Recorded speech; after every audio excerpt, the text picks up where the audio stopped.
That's a lot of money. The richest prize in sports. There's not even any words for it. All you can say is wow. Double the Masters, Wimbledon, and Daytona 500 combined. In a million years, I couldn't have fathomed it. That's more money than I can imagine. Somewhere out there in this sea of over 5,600 poker players, We can't do it.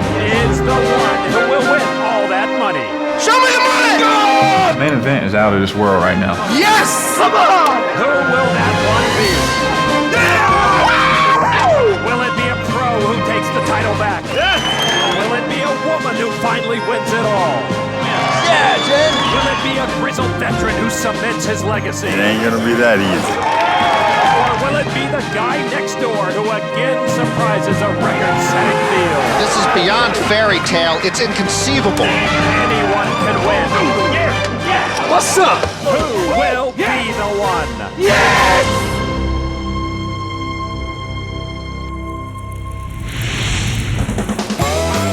Welcome to the main event of the World Series of Poker, presented by Milwaukee's Best Light.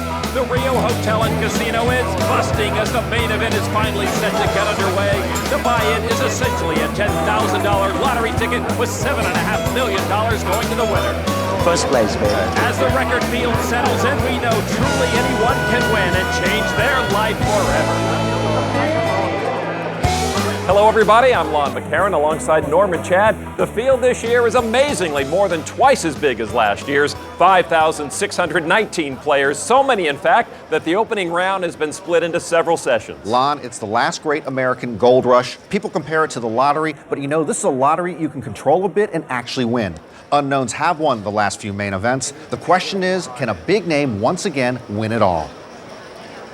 So the world's largest poker room set to hold the world's largest poker tournament. On the planet. Ladies and gentlemen, poker players around the world, let's shuffle up and deal. More than 1,800 players competing in this opening session, each with the dream of doing what Greg Raymer did last year, win the main event. No bad beats. No returning main event winner has survived day one since Noel Furlong made it to day two in 2000. And there is the 2000 champion, Chris Ferguson. When he won it that year, only 512 players were in the field. And we mentioned the possibility of Raymer going back-to-back. There's the man who did it last, 87 and 88, Johnny Chan won it. Johnny Chan, and his table mate is bragging about playing at the same table with Chan. Listen to the phone congregation. Yeah. That's the great thing about this main event, Lon. You can be sitting next to someone like Johnny Chan or Doyle Brunson. Both of them winning a record 10th bracelet this year. All right, let's transition from this huge field over to our first featured table of this main event. And one of the heavy hitters here is a woman trying to make history, showing up fashionably late. Jen Harman trying to become the first woman ever to win the main event. I need it today. I'm nervous. Now, even the big hitters get butterflies in this huge arena. And this is a stunning spectacle here today, Lon. 200 tables full of players. One of them is in amateur, Jonathan Minnick, elbow to elbow with Jennifer Harman on the Milwaukee's Best Light pocket cam ace, Jack suited in diamonds. Minnick proposed to his wife at the finish line of last year's New York City Marathon, so he likes to gamble. There you see Cory Zeidman. Aside from Jen Harman, he's the only other proven player here. He finished 39th in the main event in 03. Over to Stephen Kane with ace-4 offsuit. The vibe here is palpable. You can't imagine what it's like to walk into this room. It's Rounders-a-rama. Kane raised it to 150. Now action to Jennifer Harman in the big blind. Ace-Jack offsuit for Jen. And she will break the ice, make the call, an extra 100 chips from her. Everyone with an ace. Minnick and Harman both have ace-jack. And Minnick will make the call, and so three players to our flop, and the flop comes 10, 3, Jack. No diamonds for Minnick, but he and Harman pair their Jack. Both with the pair of jacks and the best kicker, and Jennifer comes out and bets 400. And Jonathan Minnick makes the call. Stephen Kane gets out of the way, and so now Harman and Minnick each earn the check mark. With ace-jack, they will split the pot if neither of them folds. It's a queen on the turn. Each player with a straight draw. Harman comes out with 1,200. When you're sitting next to a pro, you make an extra effort, I think, to act like you're supposed to be there. So you put on your game face and hope that no one notices your pulse is racing. Minnick just throws in his 1,200. Straight on the river with the king. Harman checks. They both make Broadway. And now over to Minnick. And Minnick bets 1,500, putting Harman to the test early. She wouldn't want to be wrong. She's thinking if she calls and loses, that's 1/3 of her chips gone. 3 hearts on the board. Well, she's asking herself, was Huck Finn here on a flush draw and got there? Maybe she's even thinking of check raising, but I don't think she would take this long. And now she gives him the once over. So she's wondering if he somehow made that flush. Very difficult for even the best pros to get a read on someone they've never played with. Harman's going to make the call, and they turn over identical cards. So they'll split the pot. Shoot. Thought you thought I was on the draw. I thought you might have been. That's why it took so long to call. Yeah. Jen indeed was a little anxious. That would have cost her 1/3 of her chips if she lost. Wow, look at this place. Indeed, it is an amazing scene. Nobody's seen this before. A lot of internet players here, young guns, but old players as well. The oldest of them all is Victor Goulding. He's 91 years old, and he's sharp, man. Actually, Victor is 90 years old only, and he seems to be having a good time here at the table. He's got a cheering section of his son and his grandson waiting for him to get in on the action. He's waited 90 years to get here. He's going to wait another hand at least. And from the oldest man in the room to perhaps the funniest man in the room, it is Brad Garrett from Everybody Loves Raymond. He is all in against former main event champion Carlos Mortensen. Don't do it, Carlos, please. I 2 small children. Can I give you my tell? I'm urinating right now because I saw what you did in Aruba, and I'm a little nervous. The English guy scares me, and Biff over here is. Just take me out slow, Mommy. It's always tough to read a comedian when he's being massaged. Ow! Oh gosh, I hope those are your keys. It was not like this in 01 when Carlos won the main event. Carlos, don't! Oh, you, Carlos. Carlos folds. Did I do the right thing? Brad shows him a set of 10s. All right, thank you. Still not enough. Still not enough. I gotta pay for that thing that happened at the petting zoo. That's gonna be for large. I didn't know they were on the bus. Brad's only been in Vegas a couple days already. He's in the hole. So 10 players at this featured table still, including Jennifer Harman, who was absent from last year's main event. She was undergoing a kidney transplant, successful, we're happy to say. She's got pocket queens and raises to 200. Cory Zeidman from Coral Gables, Florida, made a stud final table last year. 9-8 of diamonds. Call. Action on Brady Davis in his first World Series of Poker. He's 34 years old from Illinois. You cannot get up from a table here, Lon, without tripping over an internet guy in a Red Sox cap. 3 to our flop now. The flop, 10, Jack, Queen, Harman with a set, but Zeidman flops a queen high straight. Boy, that is the prelude to some fireworks usually. Davis checks over to Harman, who's got a set of queens, and she bets 500 chips on Zeidman. 2,000. He raises it up to 2,000 with that straight. When you're holding the 2 smallest cards of a straight, you want to raise everybody else out because you don't want somebody else to get lucky and get a higher straight on you. Well, he forced Brady Davis out. Now action on Jen Harman. It's 1,500 more to Jen. That is a lot at this stage of the tournament. She plays it safe and just calls. Zeidman with the lead with his straight as we go to the turn. The turn is a 10 of diamonds. Harman makes a full house. And boy, Lon, that's virtually the worst card in the deck that could come out for Zeidman because it gives Jennifer Harman, who checks, an almost unbeatable hand and makes Cory think his hand is even better now because of the straight flush draw on top of his made straight. 1,000. Zeidman bets 1,000. Yeah, it's just bad luck for Cory Zeidman. He flops the straight, and then the next card gives him a straight flush draw, but if he makes the flush, he can't win. He can only win with the straight flush, and there's only 1 card left in the deck that could do that for him. Jen in the driver's seat. It's 1,000 chip bet to Jen Harman, and she's reaching. 3,000. She raises it to 3,000. 3,000. And it is head-shaking time now for Cory Zeidman. He doesn't know it, but only 1 card in the deck, the 7 of diamonds, would save him. How can I get off of this hand? Every decision in the main event magnified. Both have monster hands. You lose this hand, your day just might be over. I think he might have ace-king, actually. I was hoping it wasn't that. Now I'm hoping something else. Yeah, if she had ace-king, she'd have the higher straight. Wow. And his flush, if he made it, then would beat her. How can I possibly muck this hand? He can only muck it if he believes that she has the full house already. I call. He makes the call. We're going to the river. Jen Harman with a huge advantage. And now the river card. Oh, the perfect card for Zeidman. The 7 of diamonds gives him the straight flush. And he even checks it again, which an amateur would do, to make sure he's got it. Wow. Action on Jen Harman, who has the full house. She makes it 3,000 to put Zeidman all in. Why is Cory acting as if he's agonized? I guess I could do a lot of sightseeing if I lose this hand. You can't lose the hand. All in. It's over. Zeidman takes the pot. Straight flush. I knew you had that hand. Oh, mamma mia. It was hard to get off. I'm like, gosh, I flopped the straight. I'm like, ace-king is the only hand that's going to beat me now. Don't put a 7 of diamonds up there. Wow, nice hand. Thank you. Come on, a little for that. Yeah, all right, yeah. Jennifer's been told she looks like she's in pain when she plays. She's got good reason right now. Takes a lot to beat you in a hand. Straight flush home. Jennifer not getting any consolation from Zeidman. Harman hurting early at the main event. The 2005 World Series of Poker is presented by Milwaukee's Best Light, brewed for a man's taste, Miller Brewing Company, and in part by New Degree for Men. With twice the protection you need, it won't let you down.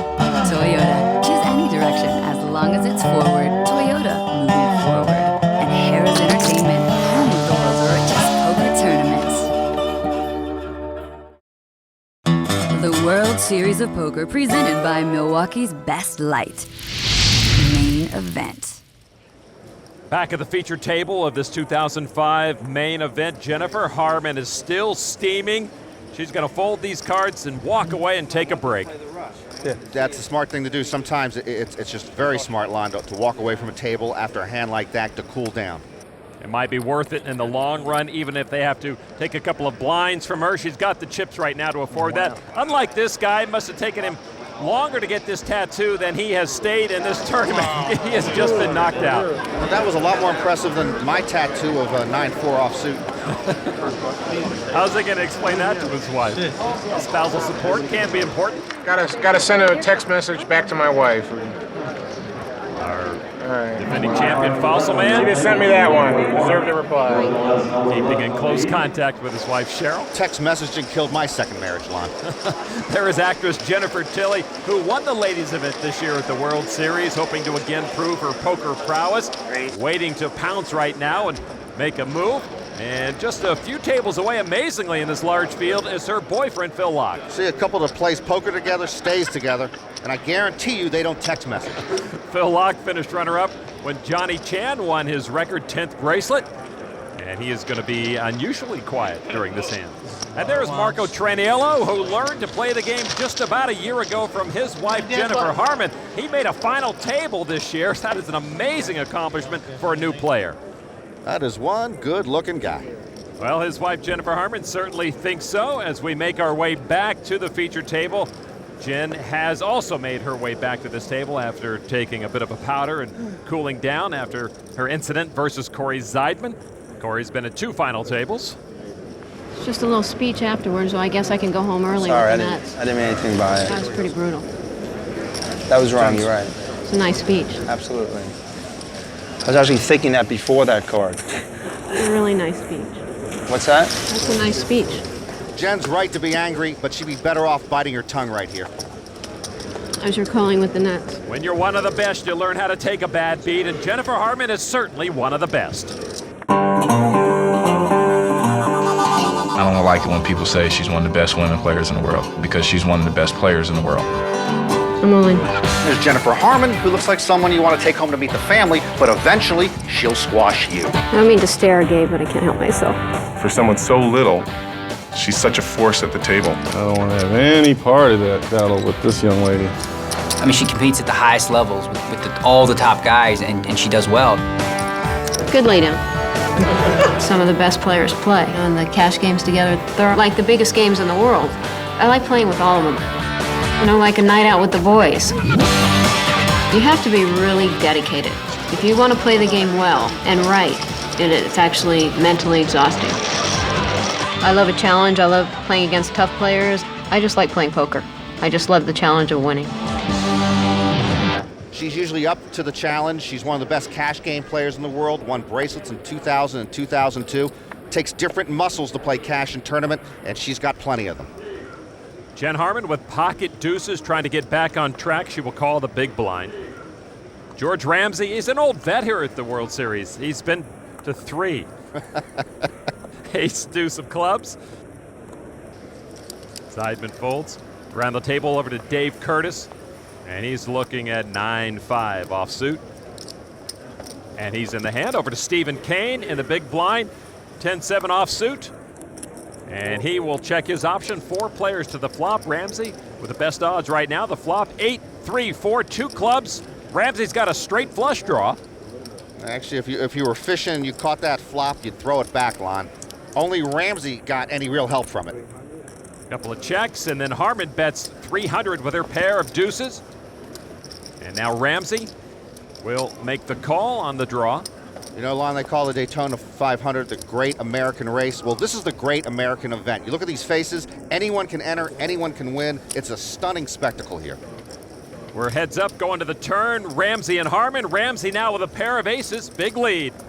But Jen's the one who bets 600. She now has a straight draw, as does Ramsey, or she would need a 2 on the river also to overtake him. Ramsey's not going to push anymore. He just makes the call. So we'll go to the river. Ramsey with the big advantage. The river card is a 6 of clubs. Ramsey makes his club flush. He earns the check mark. Jen immediately checked. She decides not to bluff at this pot. Ramsey is going to act, though. Throws out 1,500 chips. No, she can't call. Jen Harman does fold, and George Ramsey will take this pot. And Jen Harman has a big target on her head, still steaming, and now running short on chips. The Toyota Points Leader is brought to you by Toyota. Choose any direction, as long as it's forward. Toyota, moving forward. All top-notch pros on the Toyota Player of the Year leaderboard, including 2 women, Cindy Violette and Jen Harman. At the top is Alan Cunningham, based on the fact he just made his 4th final table at the World Series, one of many great performances this year. After a poor performance in 2004, Cunningham is Mr. Consistency in 2005. Along with those 4 final tables made, he has also earned the most money to this point, over $1 million. In his first ever World Series, Marco Trandiello cashed the most times, a near record 7. And forget about the cash. The thing most poker players want is the bracelet, and Mark Safe won the most, 2 back-to-back. The all-time bracelet winners continued their pursuit of a record-setting 10th. Johnny Chan got there first. Not to be outdone, the legendary Doyle Brunson won his record-tying 10th a few tournaments later. Doyle will play in a later session. Johnny Chan's pursuit for number 11 begins today. Looks like he gave his lucky orange the day off. Fruit and produce get tired, too. Our defending champ, Greg Raymer, in this field as well. Not a very good flop for me. Greg does not look too happy. Looks like he's having trouble getting some chips. Well, he may have trouble sticking around this large field. More people entered this year, 5,619, than the first 32 years of the main event combined. Not a good day so far. When I have the hand, they fold. When they outflop me, they don't fold. Well, Fossil Man knows the grind as well as anyone else. It has not been a good day for Lane Flack, and it's not that he's not playing well, it's just that he's not feeling well. He woke up sick, and he tried to get his start date changed. They wouldn't do that, so now he's trying to get enough chips together so he can literally go home, go to sleep, and let him blind him off the rest of the day. Oh, he's going to try to double up right here. Lane Flack, with just under 10,000 chips, has moved all in. 9,850. And he has gotten a call, and Lane Flack flips over pocket aces against pocket 10s. He's in good position. And now 5 pairs aboard. Lane Flack, I'm going to bed, boys. with a full house, wins the hand and doubles up. Mission accomplished for Lane. He's got enough chips now that he can take one of them, call a cab, go home, and go to sleep for a while. One guy who's never had luck at the main event is this guy, Randy Jensen. I'm in hibernation. Randy right now trying to turn things around. In 3 previous main events, he's been eliminated on day 1 every time at this part of the day. This is the 20-minute period that I've always went broke in the main event, so I'm not playing it. I'm not even looking at a hand. So even if you get ace, you're going to fold your small blind to me, right? Boop. If I get an N ace, it's gone. If it matches, I'll look at it. If I played in the main event, Lon, my best shot would be to read War and Peace. Or if you want a longer document, you can just go through all the divorce decrees. Thank you. Jennifer Harman at our featured table, and in trouble right now. Well, with chips, but not with cards, pocket queens. Those were the pocket queens that got her into trouble earlier against Cory Zeidman. Harman calls the big blind. As the main event field shrinks, players will move from table to table. Joining us here now is three-time bracelet winner Eli Ballas. He has ace, king of spades, and raises to 500. Action folds around the table, and it's back on Jennifer Harman with a raise to her. Jennifer looks like Marco just told her he's going to join the Merchant Marines. She is not a happy camper, but Harman has re-raised all in. The rest of her chips, 1,000 more only. That was pretty much the only move she had left, and at least she's got good cards to do it with. On Eli Ballas, who won a limit hold'em bracelet last year, he makes the call. And Harman will take a slight lead to the flop with her pocket queens. And all in for Jennifer Harman. Now the flop, 8-7 ace. Ballas hits the ace. Oh, geez. This looks like it's going to be a short day at the office for Jen, and this is the one day of the year you definitely want to work overtime. The 5 on the turn is no help to Jennifer Harman. Boy, and Jennifer's day is just about over. Pocket queens went down in flames against Cory Zeidman, and now, unless she gets a queen on the river here, these pocket queens will be the last card she sees today. And that will do it. The 6 on the river spells the end for Jennifer Harman out in the opening hours of the 2005 main event. That's the loneliest walk in the world. Thanks for taking her down. Wasn't intentional. Yeah, well, it is, because you have to take Sure everyone it down. is. Well, you know what I'm saying. I wasn't. 5,000 other people. Don't worry about it. I'm on my way. We're all on our way. Jennifer Harman had high hopes of a strong finish in this main event, but becomes an early victim of this huge field.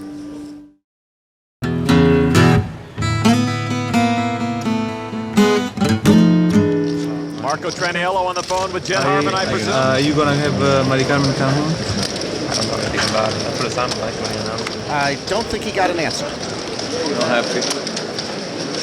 Well, any of the top pros will tell you that the worst day of their year is the day they get knocked out of the main event. As I mentioned earlier, players move from table to table. We've got a whole new group here at the featured table, including our defending champion, Greg Fossilman Raymer. He's not been running good to this point. Actually, last year, Fossilman was on the worst losing streak of his life before he won the 2004 main event. And then, of course, winning $5 million is a real slump buster. That'll do it every time. Raymer's got ace-king. He's in the big blind. He raised it up to 525. Over to Kevin Wynn from San Jose with pocket queens.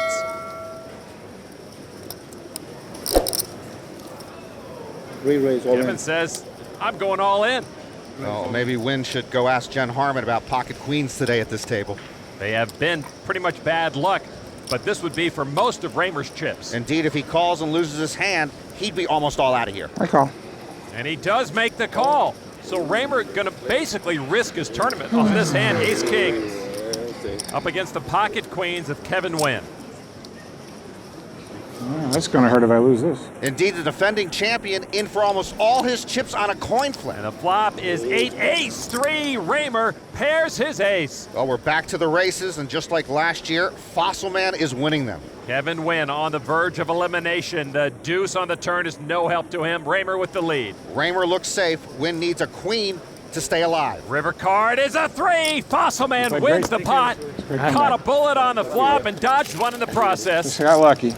And Kevin Wynn has been eliminated. He'll look for the nearest exit. Fossilman almost doubled up in that hand. You can clap. So things looking a little better for Greg Raymer, but he's got a long way to go, and he knows it. This is the greatest achievement you can ever reach in poker. There's nothing higher left for me to do except to do it again. All in, but still a long shot. Whoever wins it will almost certainly be a very good player, and with 100% certainty, they got very, very lucky. I got lucky last year. Yeah! All right. You know, no one knows whether your luck on the next hand and the next week and the next year is going to be good or bad. It's fun while it lasts. So I give myself 1 in 1,500 or thereabouts. Chris Moneymaker didn't last long last year after winning. It's unrealistic to expect Fossilman to last too long. As far as winning again, 1 in 1,500 shot line. Look at this field. Over 5,600 players have signed up. It's 1 in 1,500 just trying to get to the bathroom around here. And on the outer tables, Chris Ferguson is all in with pocket aces against the King 9 of Joe Stillman. It's Ferguson's final 4,400 chips in the pot. You don't move, do you? And the problem for the pros this year is you got a lot of internet guys who are here essentially on a free roll. They will play aggressively or loosely. Stillman at his first World Series. You know what? I don't even care. I'm in this tournament for $225. I call. And that is a loose call. King 9 offsuit calling it all in. I'm dead. I don't even care. So Chris Ferguson is all in, but he's got the big advantage with the pocket aces against the King 9 of Joe Stillman. And at least Joe Stillman is dead against the best. You can tell his friends he's up against Jesus' pocket aces. And now the flop ready to come out. It is 9 King. Cory Stillman pairs both of his whole cards. Oh boy, and now he puts Chris Ferguson at the edge of elimination. Chris Ferguson with pocket aces suddenly on the verge of being knocked out. The queen doesn't help him. Jesus would need ace, queen, or 4 on the river to stay alive here at the main event. And now the river card. Oh, Jesus wins the hand with aces up. Wow. For a moment, Joe Stillman thought the 4 was good for him, but the stoic Jesus still wins. So Joe Stillman came close to knocking off one of the most prolific World Series of poker players ever. But Jesus found the miracle on the river. Oh, look at this, cultures clash. Well, Joe Stillman came to Vegas for a bowling tournament, but then won his World Series seat in a satellite and almost made big news here, knocking off Ferguson. But Ferguson survives, is all in, puts the armor back on, and jumps into the fray once again.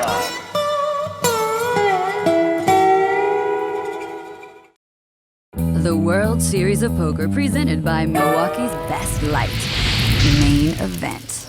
Welcome back to the Rio in Las Vegas and the main event at the World Series of Poker. We started the day with just over 1,800 and now a little more than 1,000 remain, but still some very colorful characters scattered throughout the poker room. One of the more eccentric players you'll ever see, Phil Locke, passing the time right now playing a video game. I've been working on getting to level 4 for like this whole series. Whatever works for you or whatever worked for someone else last year might work for you. We know nothing is off limits at this No Limit main event. Back to our featured table, that is Jim Bookstaff from Gatlinburg, Tennessee. That's the heart of the Smokies, Norman. On the Milwaukee's Best Light Pocket Cam 10-9 offsuit. And he'll call the big blind, which is now at 200 chips. Lots of players have goals like to double up on the first day. That's a bad idea, Fossilman says, because goals increase chances that you'll make bad decisions. He says, my goal is to make the best possible decision every time I act. He will make the call with Jack 9 offsuit. Action over to Francis Boulanger from Calgary, Alberta. A couple of kings. Raise. And he's going to raise it up in his first World Series of Poker. It's going to 700 now. Samuel Ranta Escola from Sweden will not play. Action now back on Bookstaff, who's got a raise to him, and he will fold. And Fossilman thinking about it, even though he's got pretty modest cards to call that raise. But indeed he does call, and so Boulanger with the advantage over Raymer going to the flop. It's 3-9 Jack. That's what a world champion does, pairs both your whole cards. You know, I think Fossilman's got better than a 1 in 1,500 chance to win if this is the way the cards are going to fall for him. He checks. Here's 1,000. Boulanger bets 1,000 with his kings. He didn't improve on the flop. No, but nothing in that flop would scare him. Raise. Raymer check raises now to 3,000. That might scare him. Boulanger now giving a little more thought.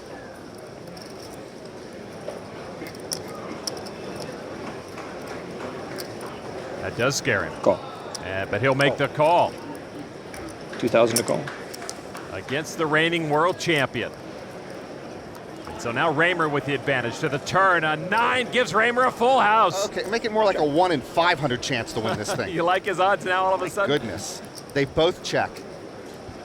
And now to the river card. 6 of clubs. Raymer earns the check mark. He can only lose his hand by folding. He's reaching for chips. He bets 3,000. Boulanger definitely perplexed now. Oh, what'd you do? Flip over. The check on the turn by Fossilman's what threw him, because Raymer had check raised the flop, and if Fossilman liked the flop, you think he would have liked the turn pairing the board, but he had checked then. I'll call. Boulanger will call. Raymer shows him the full house, and Boulanger, can I say it, loses a little bread. Yep. And Fossilman gets a little healthier. Oh, I hate you for that one. Later. You hate me? No, of course not. Thank you. I don't hate people when they put a bad beat on me. Nope. Only if they had like done like a Mike Mattisau rub it in. No, not at all. That was, then I would hate them. It's a good hand. Thank you. No, lucky flop. So Fossilman continues to turn things around here on day one for himself. Meanwhile, out in the field, Randy Jensen right where he wants to be, not playing, sitting the hands out for just a few more minutes, I think. It is. I'm talking hibernation, serious hibernation. My pulse is down to about 40. Jensen remaining in self-imposed exile at this table. Stick to the plan and nothing can go wrong.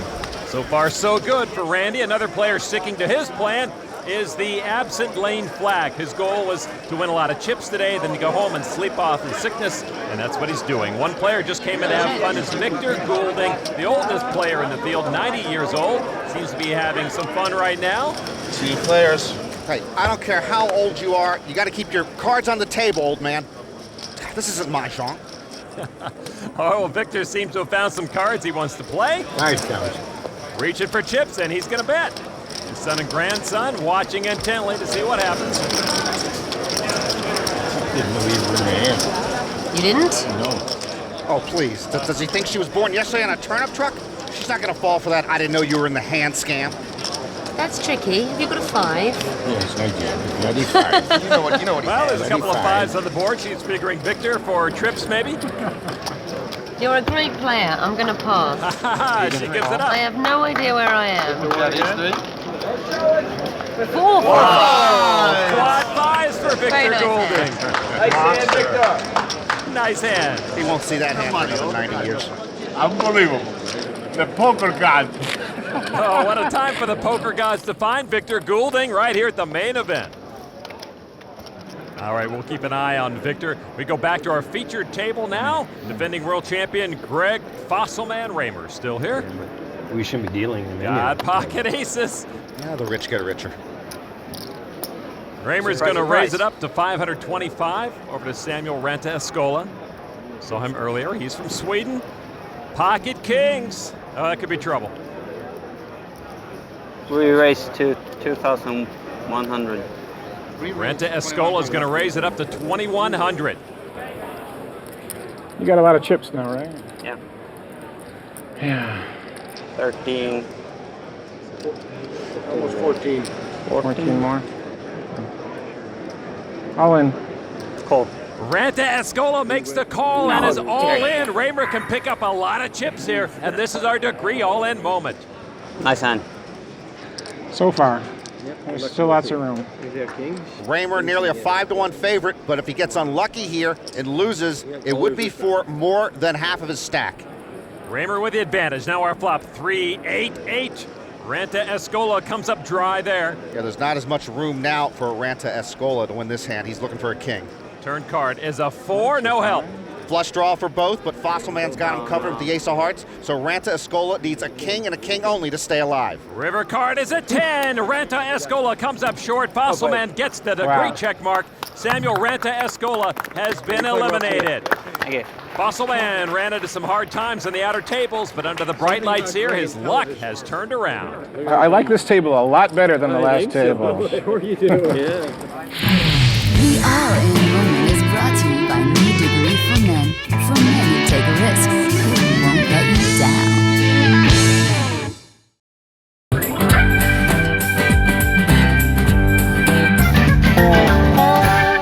You know, over 20,000 people played poker on ESPN.com with the hopes of winning the Degree All-In Poker Challenge and a seat at the main event.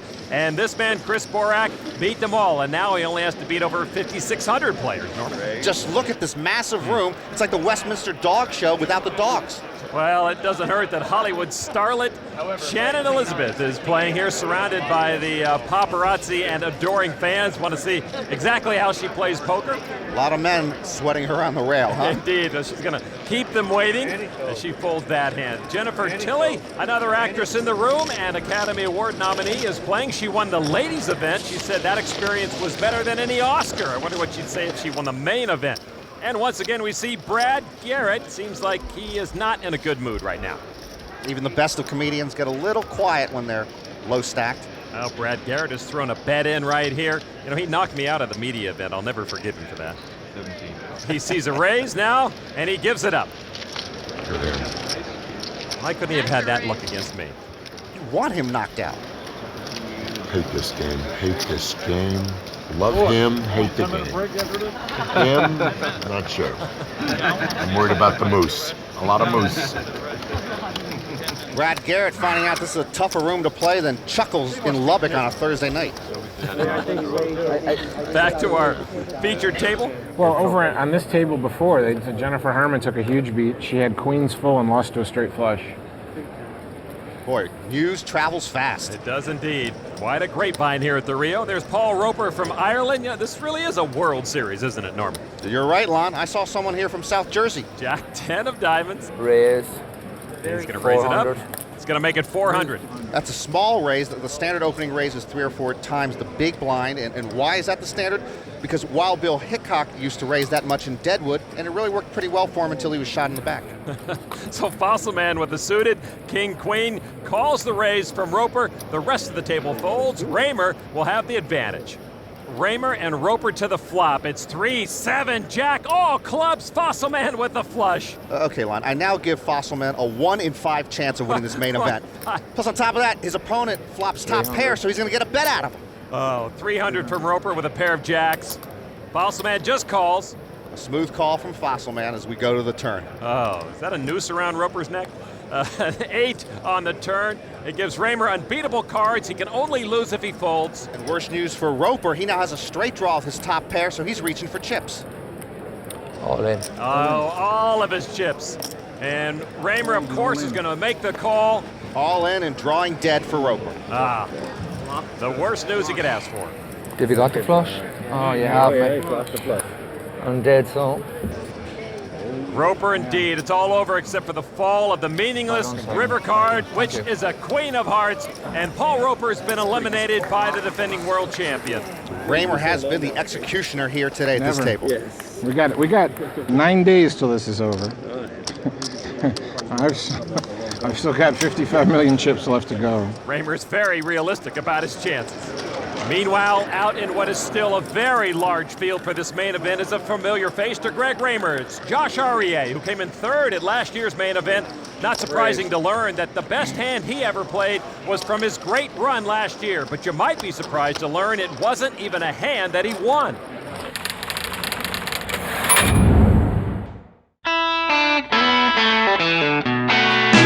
It was like 50-50, he's got me beat. So now I was just lucky to be right.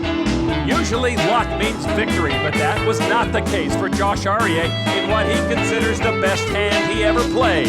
Aryeh was heads up against John Murphy in the 2004 main event. Murphy gets a set of deuces now on the flop. Aryeh has a flush draw. He bet and I quickly called. And the flush draw enough to bring him into the pot. Here comes the turn card, Queen of Diamonds. Aryeh running out of chances in this hand. He bet again, and I almost folded here, but he didn't really bet that much. And he will make the call and take it to the river. Now, the river card. It's a heart. And then when the heart came on the end, I was like, oh, baby. But then he moved all in. It gives Murphy a full house. I wasn't positive that I was beat, but if I beat, it's over. I can't believe I'm gonna fold this hand. Oh! I can't believe you folded either. Take it. Wow, great laydown. I mean, it's not a laydown that I'm gonna make hardly ever, but if I don't lay down my flush there, life would be different. Life would be very different. Life is different today for Josh. He is all in. Looks like it's over. Indeed it does. Josh Aryeh comes up empty with all his chips in the pot, and he is all out of here. Josh won a bracelet in the Omaha event this year, but could not follow it up with a win here in the main event. Meanwhile, Okay, partner, you ready to take a 10-minute break? The 90-year-old Come back. apparently has violated the rule on the floor prohibiting cursing. 10-minute break. All right. That's the rule. They're giving him a 10-minute penalty? That's a life sentence. I'm just kidding. Come on, Younger. What did he say? So he'll have to sit out. 38-45, you can come back, Mary. He was an attorney before he retired. Can't he fight this? Well, his grandson will escort him out.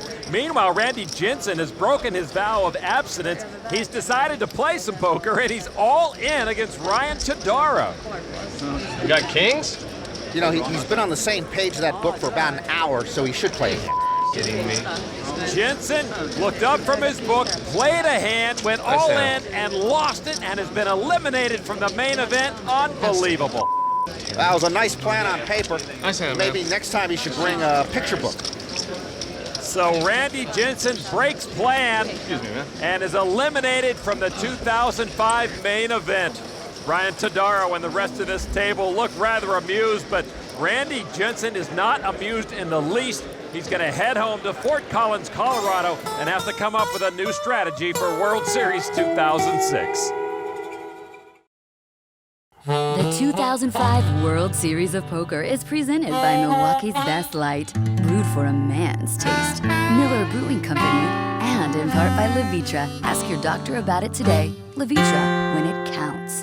And Harris Entertainment, home of the world's richest poker tournament.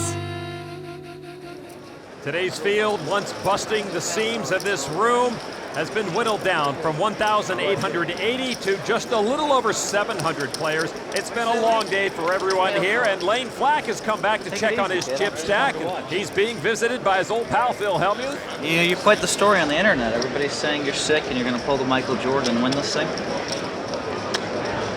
Hang in there, kid. Lane wondering who that was. Well, Lane's doing fair, but he's doing a lot better than Chris Jesus Ferguson, who has just been eliminated from this main event by Kaylee Tan. In what was a terrific 2005 World Series, 6 cashes and 2 final tables, getting a nice round of applause. I say it every time.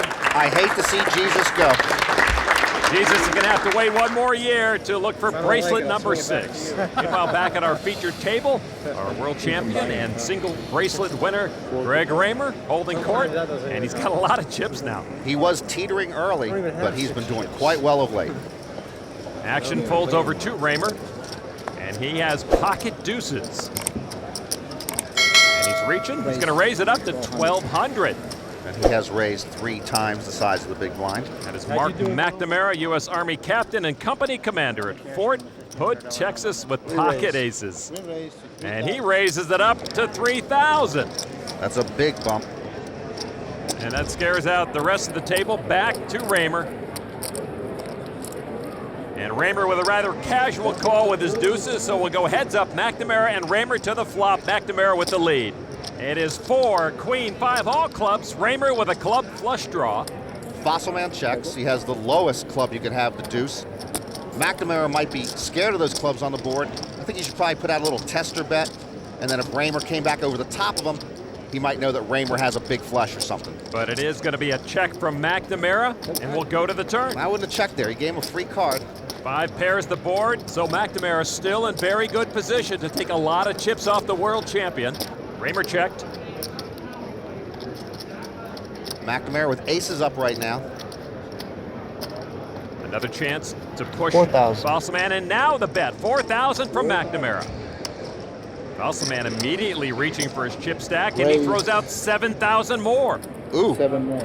Well, McNamara had checked the flop, so Fossilman's put him on a pretty marginal hand. He's trying to push him out right now.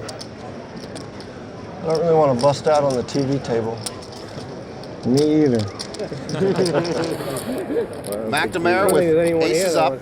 Fossilman with a pair of 2s and a flush draw. Quite a large pot for this early in the World Series, over 22,000 chips.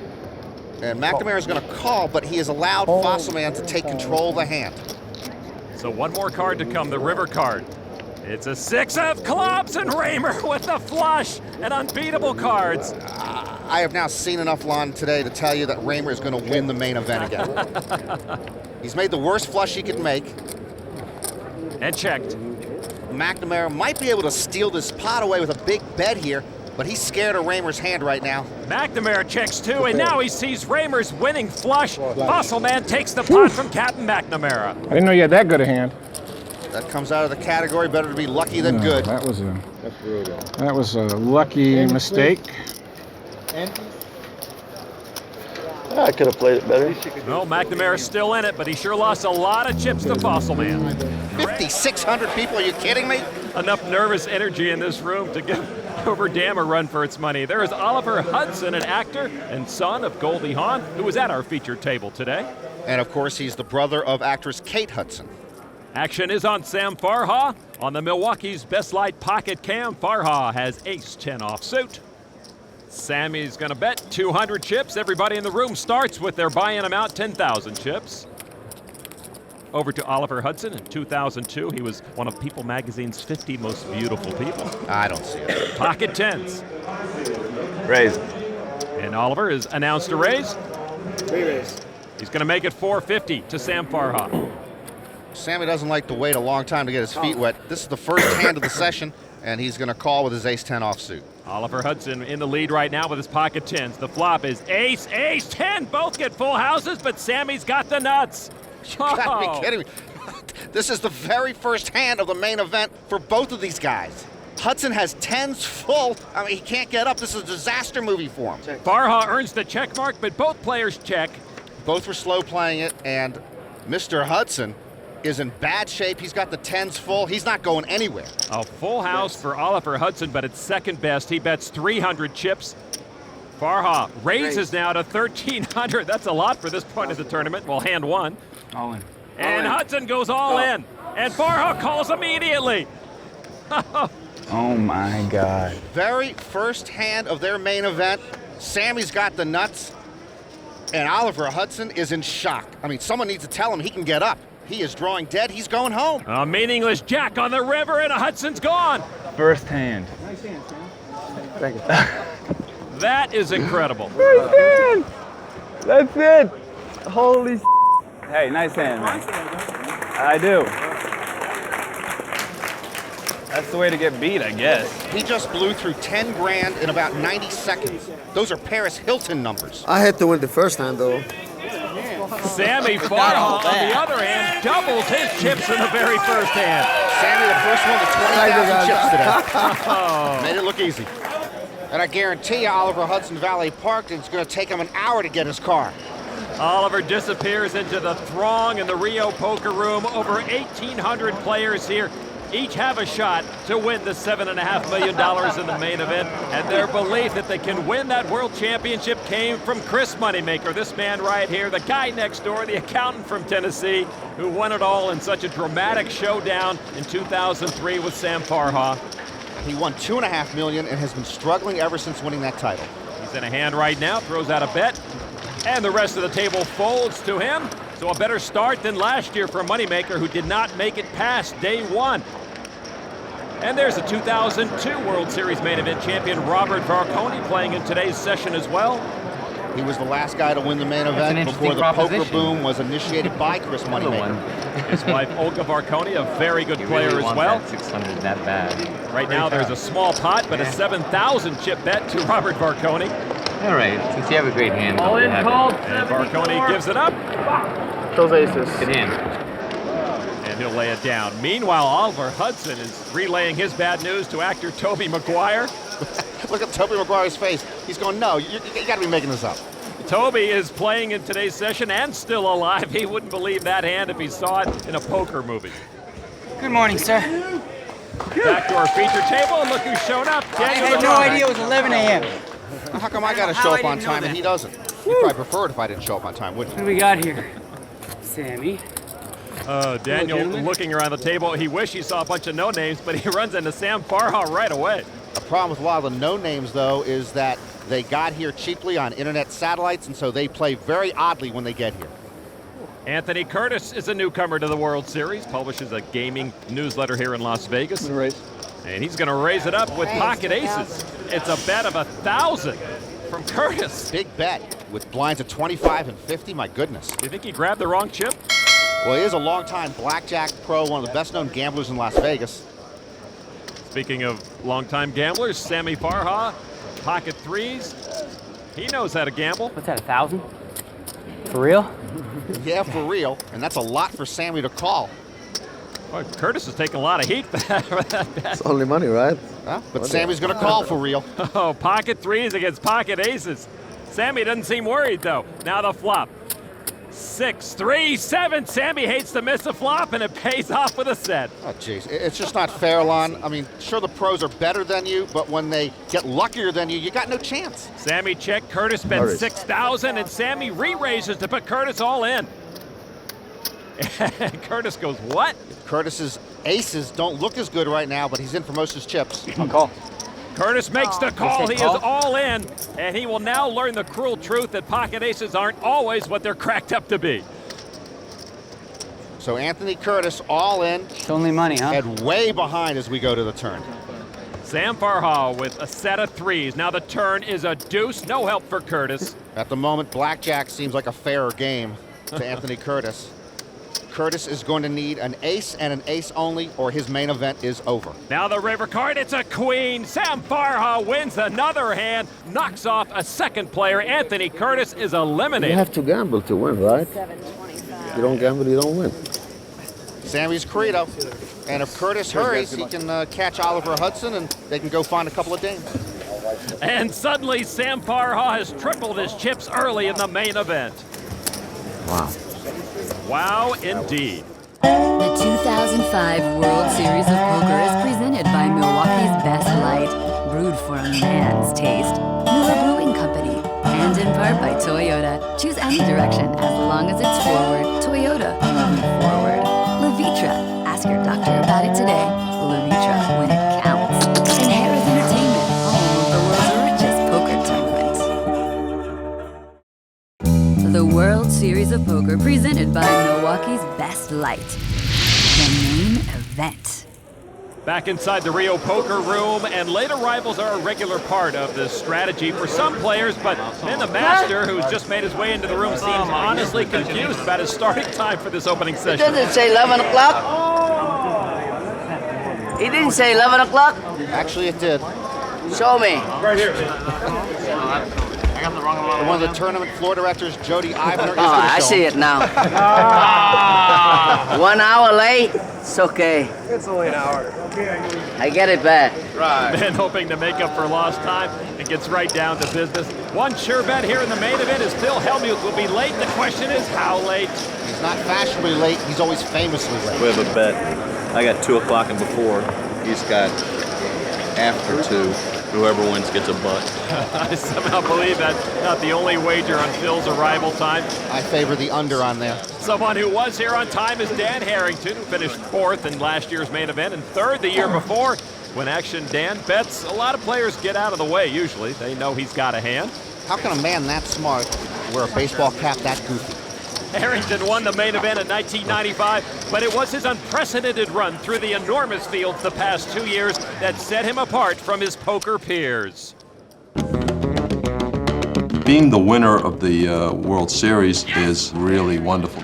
It was a nice feeling the first time I fondled $1 million. It is a big accomplishment, but objectively the accomplishment wasn't as great as coming in 3rd and 4th 2 years in a row. The best way to put it in perspective is when I first walked into the room and you see a sea of people and all these tables. It sort of makes you feel like, well, this is impossible. You just want to turn around and go home. It's unbelievable. Think of it as a lottery. I'm being given 4 or 5 tickets in the lottery and some other people are being given a quarter of a ticket or whatever. You get the idea.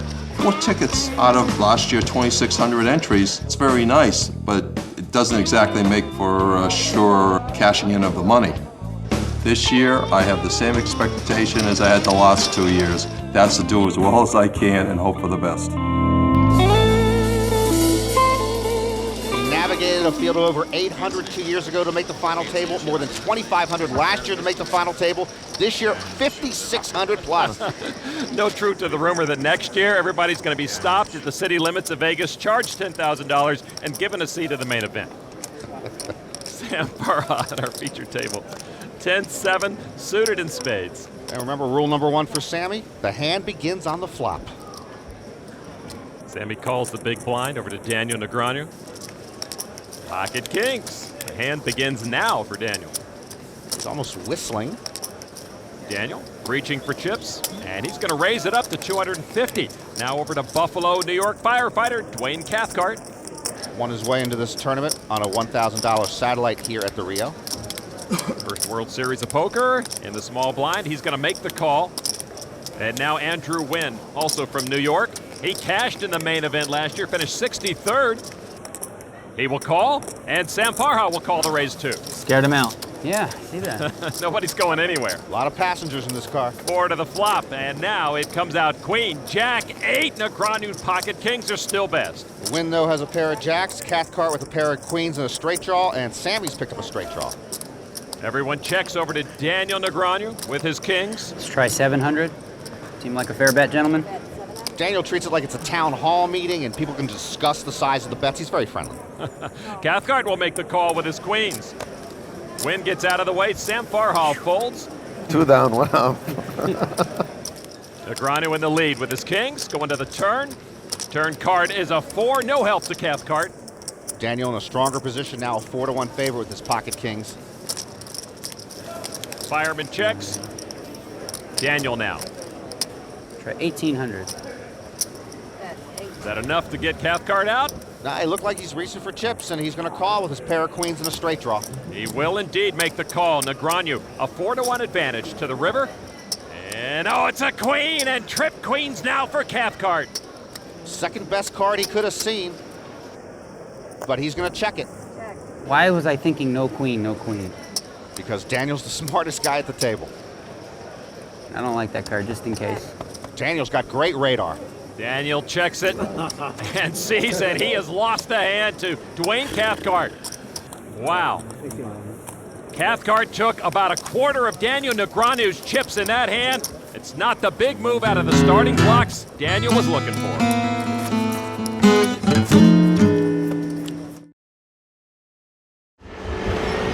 Not a strange sight to see limos pull up here at the Rio Casino. Let's see what starlet is inside. Oh, it's Phil Hellmuth. Good afternoon. Hello. Too much to ask for him to take a taxi cab or bicycle to the casino? Phil never wanted to miss an opportunity for a big entrance. I have an opportunity to step up to the plate and hit a long ball, so we'll see. He's got a shot at bracelet number 10. My hopes are high, fellas. A lot of people were hoping Phil might not show up. But Phil is in the house, and John Benetti is out of the house. Okay. Phil's good friend and fellow pro, John Benetti, who's made 3 final tables at the main event over the years, but takes an early exit today. There is David Williams, hoping to improve on his remarkable runner-up finish to Greg Raymer at last year's main event. And his mom, Shirley, always nearby, sweating his cards. David flashes a pair of queens and takes down this pot. I still think the mother's got to go. It's just not good for your street cred poker-wise. David trying to get some early momentum here in the main event. Back to our featured table. And action has been hot and heavy. Daniel Negreanu with pocket cards of 9, 8 of hearts. A lot of pros will tell you that's one of their favorite starting hands. 150 chips from Daniel over to Naylor Harrison from Annapolis, Maryland.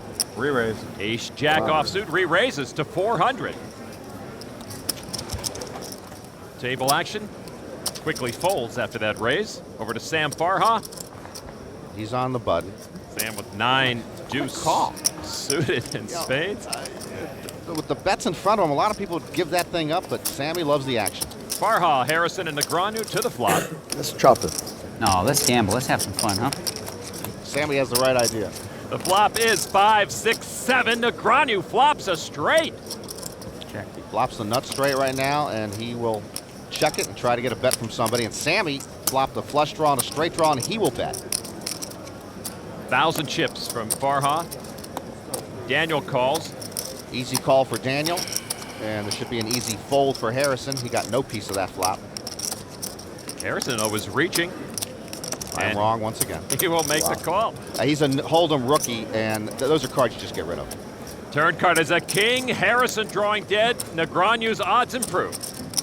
That's a great looking card for Daniel. It doesn't threaten his straight. 2,000. He's going to raise it now to 2,000. Harrison with another decision. Finally gets rid of his cards. Farha still on the straight draw and flush draw, and he will call. Daniel trying to get a read on Sam. Now the river card. 5 of spades. Farha gets the flush. Oh, Daniel's hurting again. Daniel's nut straight, goes into flames on the river, and he's smart enough to check. Wow. Action now on Sam. He's reaching for chips. And that's enough to put Daniel all in. This is like how my whole month has been running, man. This is scary. Daniel has a sixth sense like few do at his age. Oh, brother, man. Daniel agonizing that his straight is no longer the best hand. Don't pair the board and don't put a spade up. I'm thinking like about the wrong cards. No queen, queen. No 5, no spade. I couldn't fold here. I mean, you would have to zip me in a straitjacket to force me to give up those cards. However, Daniel's got great hand radar, and this is for all his chips. If he calls, he's out of here. He looks like he's giving it up the way he's holding those cards. Daniel doesn't want to, and he does throw it away. What a laydown. Had a little something on the flop. Had a big hand, Daniel. I had a straight on the flop, the 8, 9 hearts. You folded the straight, Daniel? Yeah, flop straight. Looked like you might have had something. I had it. An amazing read by Daniel laying down that hand. But despite his best efforts, last year's Toyota Player of the Year has been running ice cold at the tables this year. See you tomorrow, kids. I need a 9 or an 8. Rebuy! I'm out now already, so. This year's World Series was probably one of the worst runs of cards that I've had in a really, really long time. The cards were like spitting in my face. Pair the board. Oh. Or no, that's no good. Cards can make you look like a genius and at the same time like a fool. And this year I'm the fool. But you try to like restart your engines and say, you know what, it's a new fresh day. Do things differently. Like, you know, the hockey jerseys are not working. Let me try normal clothes. No, that didn't work. Let's try driving the truck. No, I was switching it up like crazy. I thought about shaving my head. I'm gone. It's a long walk. One little bad run at the World Series of Poker is extremely devastating to me personally. And because I've done so poorly, people start talking about, you know, he was just lucky last year. I'm like, oh yeah, I'm gonna show you something. I'm gonna show you something in the main event. I wanna win this one real bad, real bad. I thought maybe Daniel, with all his outside interests now, might be suffering because of that, but from a glimpse of him here, he is playing good poker, and he's just running bad. Blinds are up to 50 and 100 now. First man to act is Dwayne Moyers, a World Series rookie from Southlake, Texas. That is a suburb of Dallas. King 10 of hearts, and he'll call the big blind over to Daniel. Pocket sixes, he calls the big blind. David Pendleton, Cypress, California. The 3 deuce of diamonds. Works as a personal assistant. If I could afford one, he's my guy. Over to Sam Farha. King and a 7 offsuit. He's in the big blind. No raise? No. Really? I thought for sure you were going to come for this one. You have a big hand over there, I know it. His arm is tired of throwing chips in. He'll check his option. 4 players to our flop. It is 9, 4, deuce, all spades. Only I'm Sammy first. has a spade. Let's see if I have spade. Yep, check. Sammy checks. Moyers checks. Okay, I'll try 300 bucks.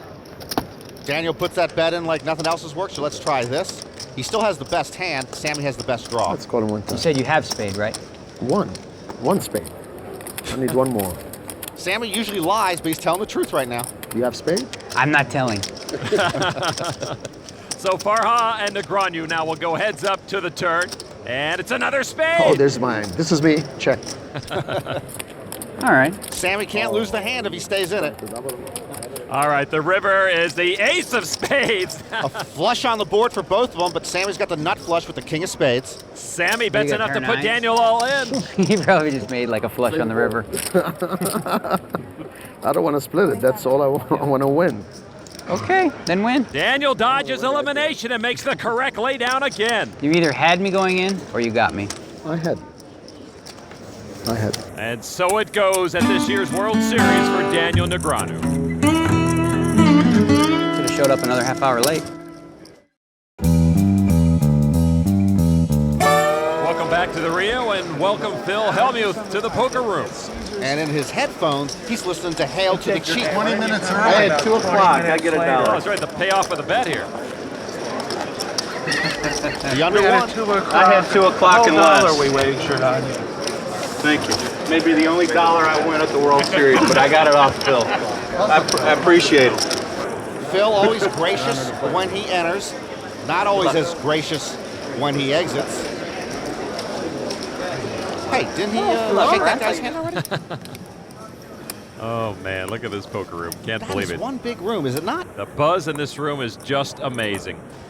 Over to our featured table, Daniel Negreanu under 2,000 chips now on the Milwaukee's Best Light Pocket Cam. He's got ace, king of spades. He's got good cards to play with today.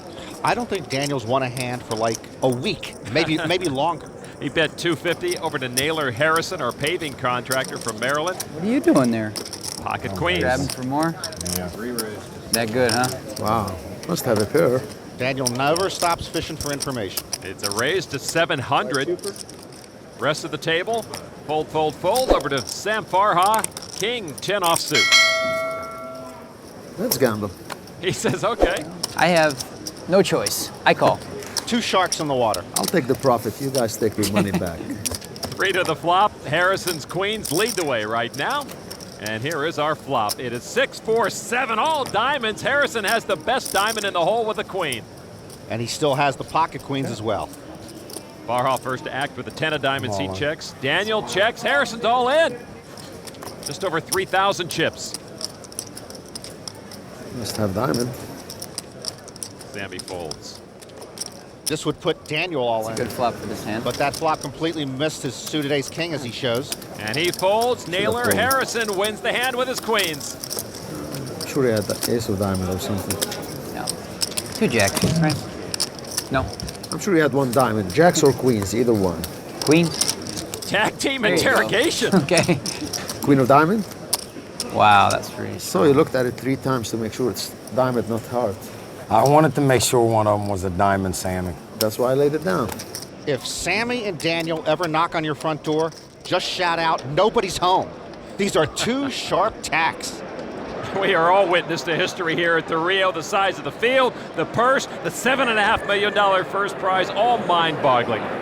Phil Hellmuth here being put to the test by Dan Baldev, an insurance broker from Jersey who's all in. Buddy, are you the kind of guy that just pushes in Queen 7? Just in a hurry to go, huh? He's the kind of guy who shakes Phil Hellmuth's hand twice. Might be. Phil pondering it, but doesn't want to risk anything now and gives it up. Queen 7. What does that say on the side of Hellmuth's hat? Poker great? Brat. Oh. Huh. 2 queens. Then the master is all in with a pair of queens versus ace king. So the 6-time bracelet winner, putting his tournament life at stake right now.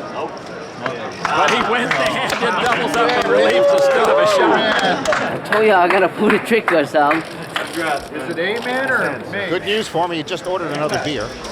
Toby Maguire, the actor trying to avoid the fate of his friend Oliver Hudson. He is all in. He holds a set of kings against the pocket aces and club flush draw of young Fan. And the river comes out with a club. Fan gets his flush on the river, and Spider-Man is gone. He doesn't look so tough out of costume. Maguire gone from the main event. Actor Shannon Elizabeth, who played in the previous round, visiting with Daniel Negreanu. You're still in, right? Yeah. Okay, how many chips did you got? I have like 8,000. Not much, but I can triple up. Yeah. I can get lucky. 8,000. I'd love to have 8,000 right now. Seriously. I was down to 5 a couple Daniel, get her times. phone number. I was like, so steamed up. Yeah. I need to get lucky. How does he not get her phone number? Man, he's running bad. Oh, these poker pros spend way too much time in card rooms. Action over to David Pendleton, California. And he's got a queen, jack of clubs. He's a kid with a dream. There are thousands of them here this week in Las Vegas. Bruce Sinberg, 56 years old. Not a kid. Pocket sevens, but with a dream. And a playable hand. You got enough chips to come back in a few hours. Let me take over for a while. You go do your thing. You got it. Sinberg will make the call of the big blind, which is at 100 right now. Negreanu, ace, queen of hearts. Well, he's had playable hands all day. $400. 400's raised. I'm supposed to be the raiser, Daniel, not you. Sammy not in this hand? Gamblers Union coffee break. Action on Pendleton with a raise to him. I'm all in. And he goes all in. Are you kidding me? Don't you hate yourself? You tripped me. Who That wasn't goes very all nice. in at the World Series with this many chips left with Queen Jack suited? The blinds are only at 50 and 100. Sinberg folds his sevens over to Daniel now. I owe 1,900. Pendleton would be all in, but this is for almost all of Daniel's chips if he calls. Are you just goofing around or do you got something good? It's the World Series. Which means you got something good, right? You set a trap with like ace king or something like that? Maybe you got nothing. I don't know. I have no idea. Well, eventually he usually has the right idea. This would be for most of his chips. And he's trying to figure out if he's got Pendleton beat. This is do or die.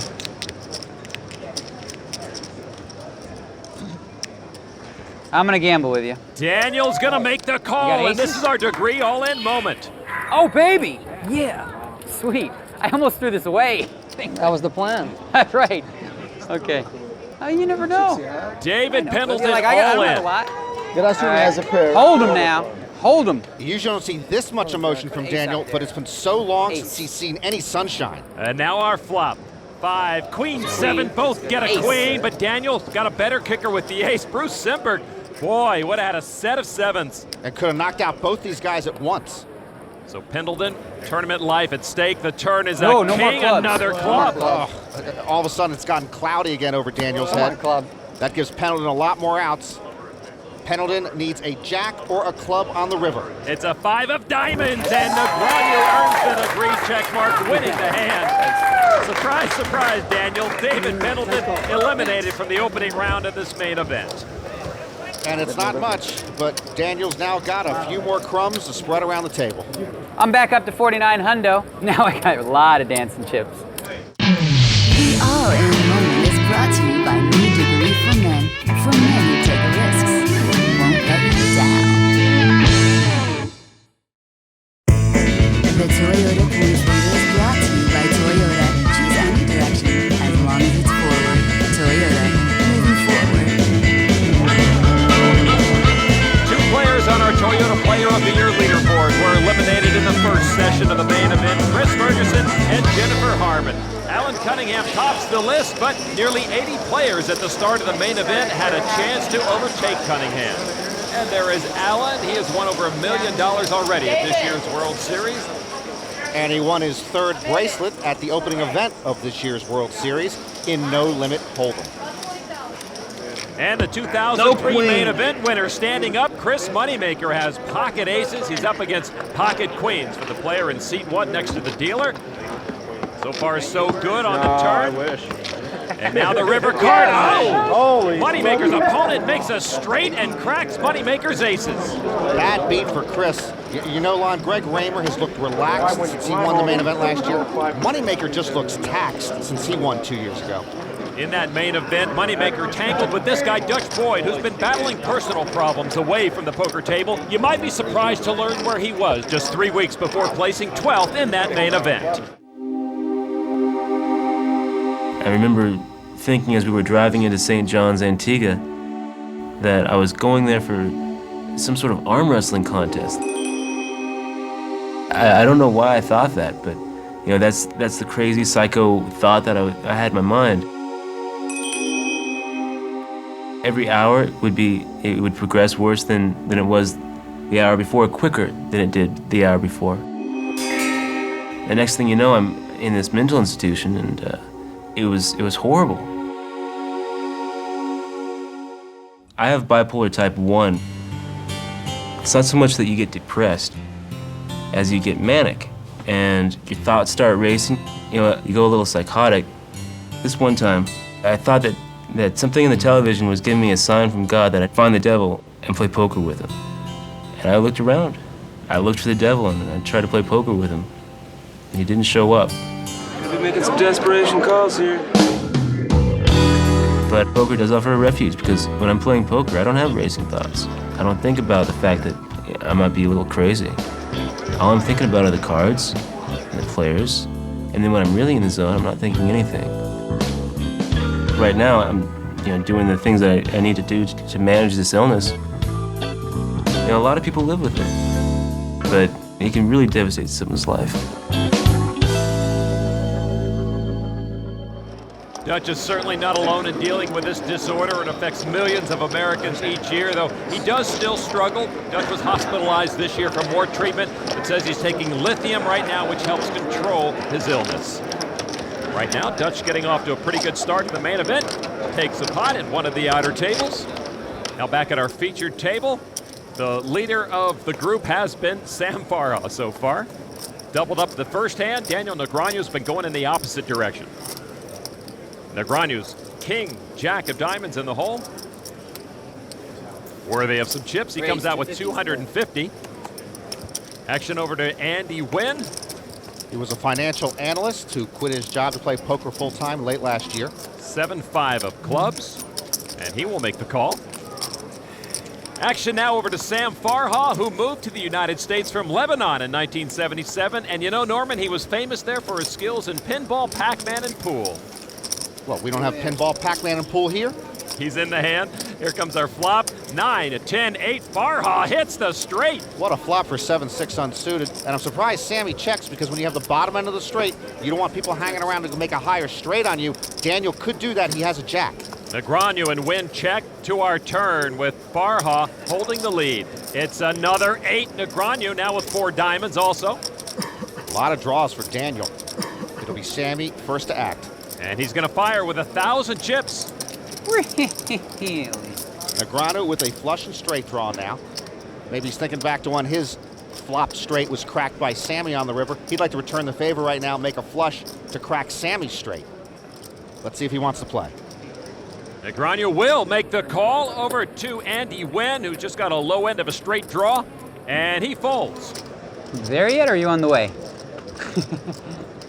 Well, he's there yet, and this time he's not saying. And now the river is an 8 again. Sam gets the check mark. He's got the best cards. But he checks, fearful that Daniel might have a full house now. Bruh. I was on the way. Straight. That's good. I had every out. Daniel once again puts himself in a position to win a hand, and he can't. He misses it all. Sam Farha continues to pound on Negreanu. That didn't help. Daniel down to 3,500 chips. The World Series of Poker presented by Milwaukee's Best Light. Main Event. Like the autumn leaves, players continue to fall away here this session at the Rio Main Event of the World Series of Poker. This player right here doesn't have to go pack his bags, it looks like. Looks like they never checked into the room. Well, yeah, if you travel lightly, Lon, you can go from tournament to tournament without ever having to unpack. Dan Harrington, the 95 Main Event champ, hoping to get a late checkout, maybe 8 or 9 days late. Dan decided to share some of his tournament tips with the people this year. Dan's book, Harrington on Hold'em, already a classic among poker pros. They say it's one of the best ever written. There's a 2002 Main Event champ, Robert Varconi. He is all in. He needs to catch a card on the river or he is eliminated. The river card comes out and Varconi is gone from this year's Main Event. I don't mean to insult the injury. The guy who knocks Robert out wants his autograph. Can you imagine, Lon, asking Phil Hellmuth for his autograph after busting him? Good game. Robert Varconi is gracious in defeat, gives the autograph before making his exit. And what has been the master one? Phil, I'm sorry to bother you, Phil. Please sign it for me. Oh, he wants an autograph. Somebody got a pen? Okay, I have a pen here. Phil in a good mood. Get a silver marker, it's better. Sure, I go get the silver. I sign right there. Silver pen so he can All write on the black right. They part have of the silver picture. marker, ask somebody. All right. I put in the wall. Well, Min's apparently going to have to wait for his autograph. Well, Phil is here trying to win a record-tying 10th bracelet, but there is one award out there almost as coveted as the main event bracelet, as we'll learn from my partner in this edition of The Nuts.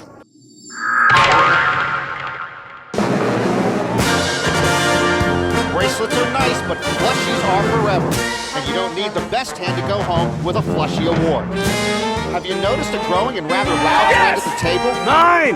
Suddenly, every poker player is Nostradamus on the phone, predicting the cards to come. 8. Sometimes they are right. 8. Sometimes they are wrong. Deuce. And then there's John Bonetti. Give him a 9. Give him a 9. 9. Give him a 9, please. 9. He called for the other guy's cards. Yeah! I got a call for the cards. And was actually happy when he got it right and lost the hand. That's so right. I guess John Bonetti deserves the flushie for best card calling. Now, most table talk I truly love. You're a tough turtle to drown, you know that? In fact, I'll take provocative chit-chat over pocket aces anytime. You lay down, boys. But it was the sounds around the table that really caught our ear. Here's a guy you don't want to see sitting next to you at the doctor's office. The man known as Moose wins the best reaction by a fan in a supporting role. The flushie for best use of a seat cover goes to Dan Druff. If that baby were red, he'd be a matador. The flushie for best use of the pocket cam goes to... What should I do? I think you need to call here. Perry Friedman, hands down. And finally, you remember our one and only member of the Flushie Hall of Fame, the one and only Phil Hellmuth. Phil!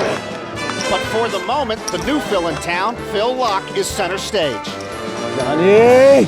He talked. Do I have a lifeline or anything? I like these handrails, they're very cushiony. He yelled. He boxed. He worked out. But Mr. Locke is no Phil Hellmuth. The Unabomber didn't win. Our Phil wins and whines. He walked on water that hand. I mean, it's just scary. And is still the Flushie's Phil of choice.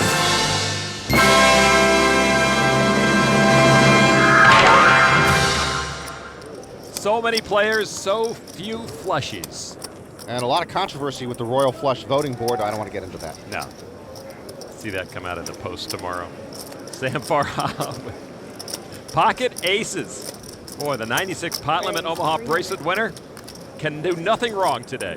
And he does prefer Omaha to Hold'em, but he's holding his own here. Bruce Simberg with a king-9 offsuit next to Sam.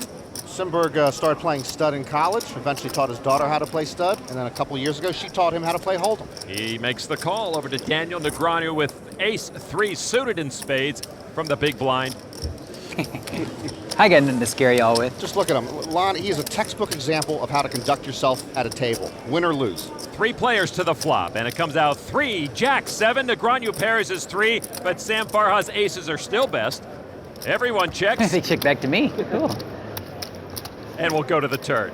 And it's a queen, another spade for Negreanu. Yet again, Negreanu picks up a flush draw. He checks Sam Farha now with his aces. Throws in 1,000 chips. He's got to be pretty confident he's got the best hand right now, and he's right. Simberg is confident of the same fact and folds. Daniel trying to chase down Sammy here, and he will call.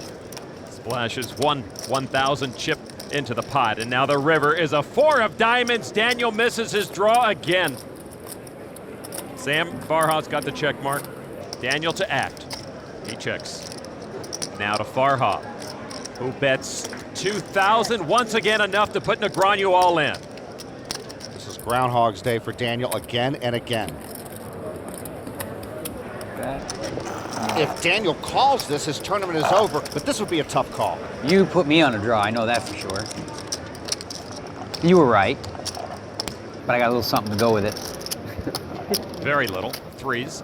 Must be a jack with spade or something. If I had that, the money would have been in already. Maybe 3 with a spade. Yeah, that's it. Daniel tells him the truth. Oh, brother. Maybe I hit the queen on you. Maybe. I'll live to fight another day. Let you steal this one. Not stealing. Farha had the best hand. Another good laydown by Daniel. 2 aces. Yeah. Really? Sammy telling the truth again. They must have had an intervention for him. I had ace-3 spade. Again, I missed against you. Daniel is playing great poker, just can't catch any cards.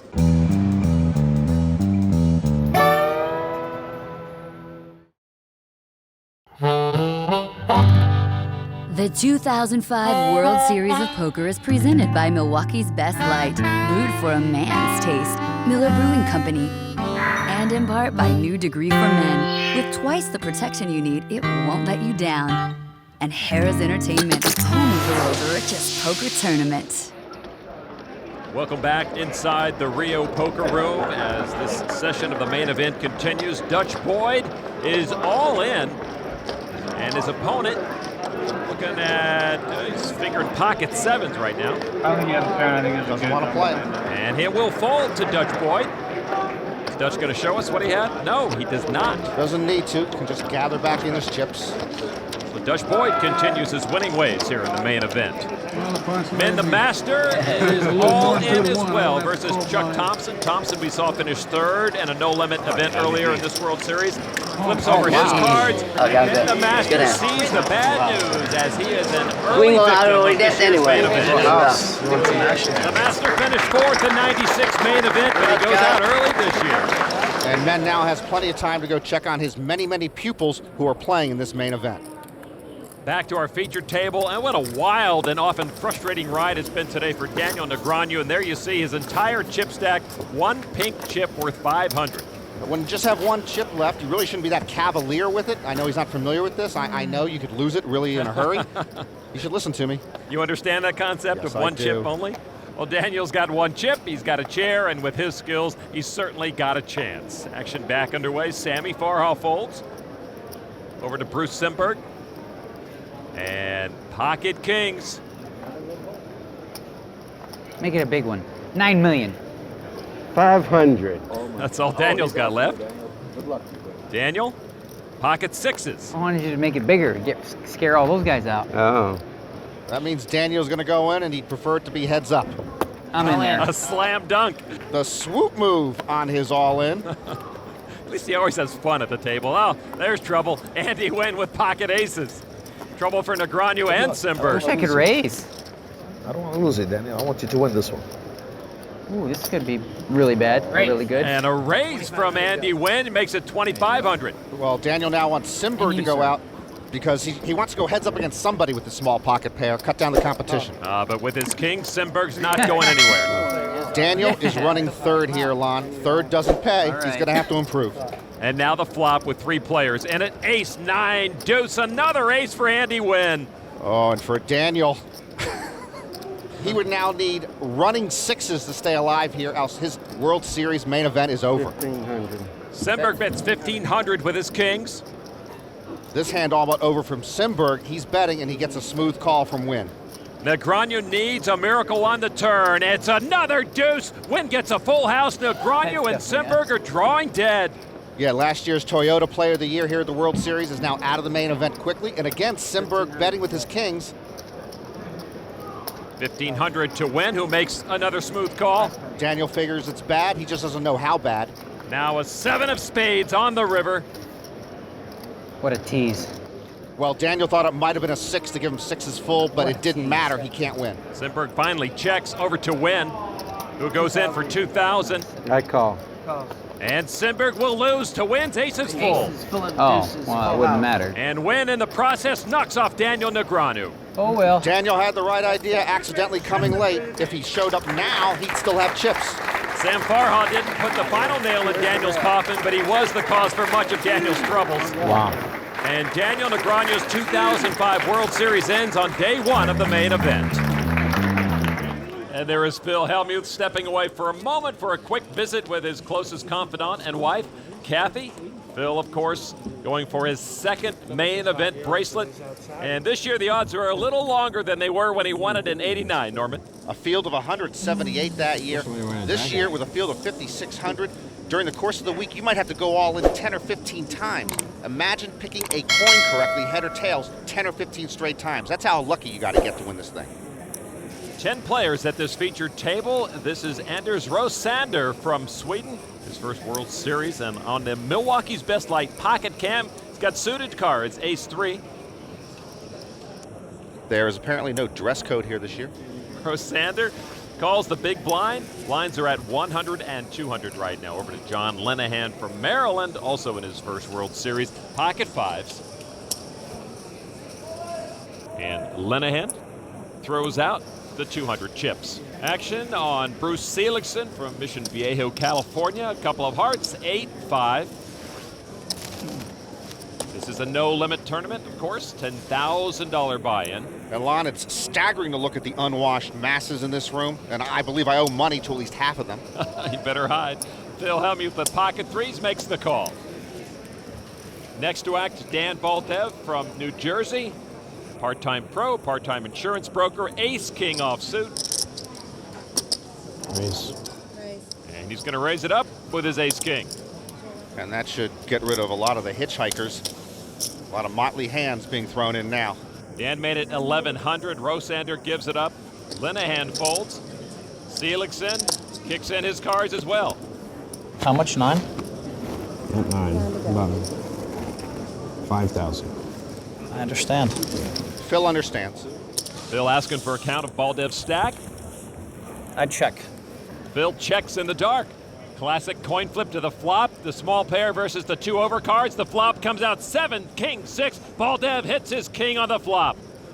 And he takes command of the hand, and the action is to Baldev because of Phil checking earlier.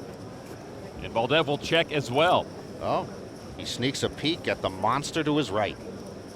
Turn card is a 6 that pairs the board, but Phil still trails. Phil has the pocket pair, so he has 2 small pair, and he is going to bet. Hellmuth comes out with 550 chips. Baldev with kings up and a big lead.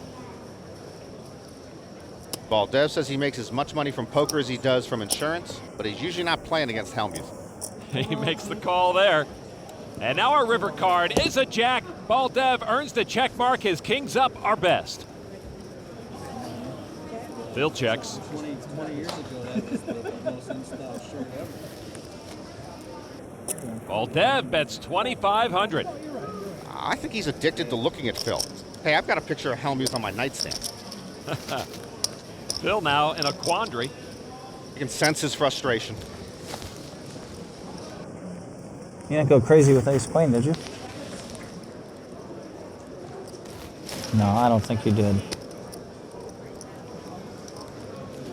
Phil's giving Baldev some credit. I don't know, though. You might have gotten lucky with ace-king and hit a king. Well, Phil correctly reads Baldev's hand and shows him his. You show us those cards. Who asked to see my hand? This gentleman right here. You know it's bad etiquette to ask to see someone's hand?